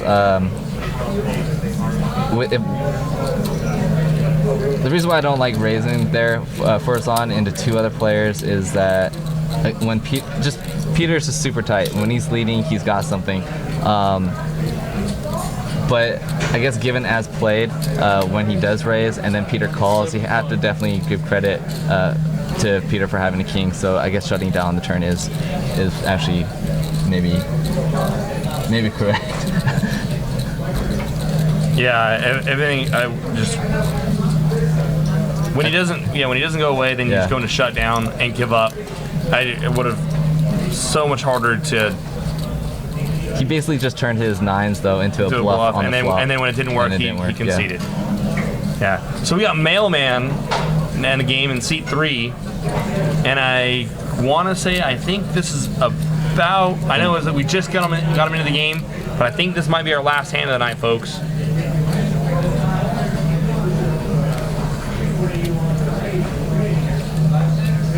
I think we're going to stop streaming here in a little bit, but games are still going strong here, so get your butt down here and jump in the game. You see how these guys are playing, you know what you need to do? Get down here. 3-bet light. February 8th, guys. I'll make it entertaining. Free money. Free money. Oh my God. Why? God, you just love the abuse, don't you? God, you're sick. You're sick. You're the kind of guy who plays table games. Azan's gonna make it 60 to go. Put in a 3-bet here, and Nate made it 25. That might have been a straddle. I'm not sure. Maddie calls 6-9 of clubs.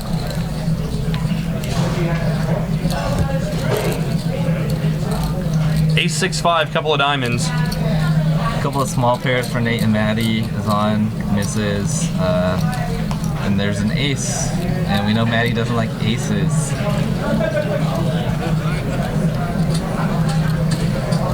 Poker News 916 in the chat box. What's up, Matt Bodorf? How you doing, brother? What up? Congrats on the 13-way chop in the tournament the other day.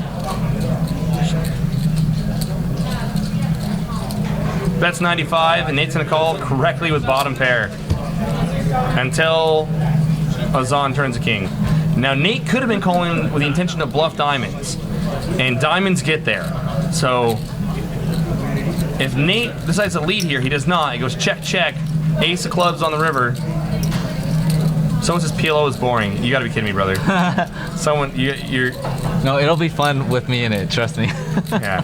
Someone asked what the game is. We are at Stone's Gambling Hall in Sacramento. Citrus Heights to be exact.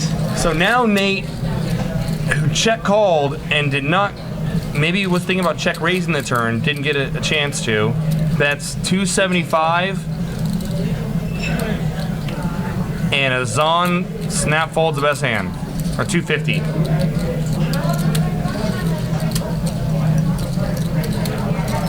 I think he called. He called. Yeah. Oh wow. I stand corrected. Azan snap calls. Great call by Azan. He'll beat me up over that one later. Like, why? You really think I'm ever folding king queen there? You know who I'm playing against? You really think I'm ever folding king queen there, Jake? God.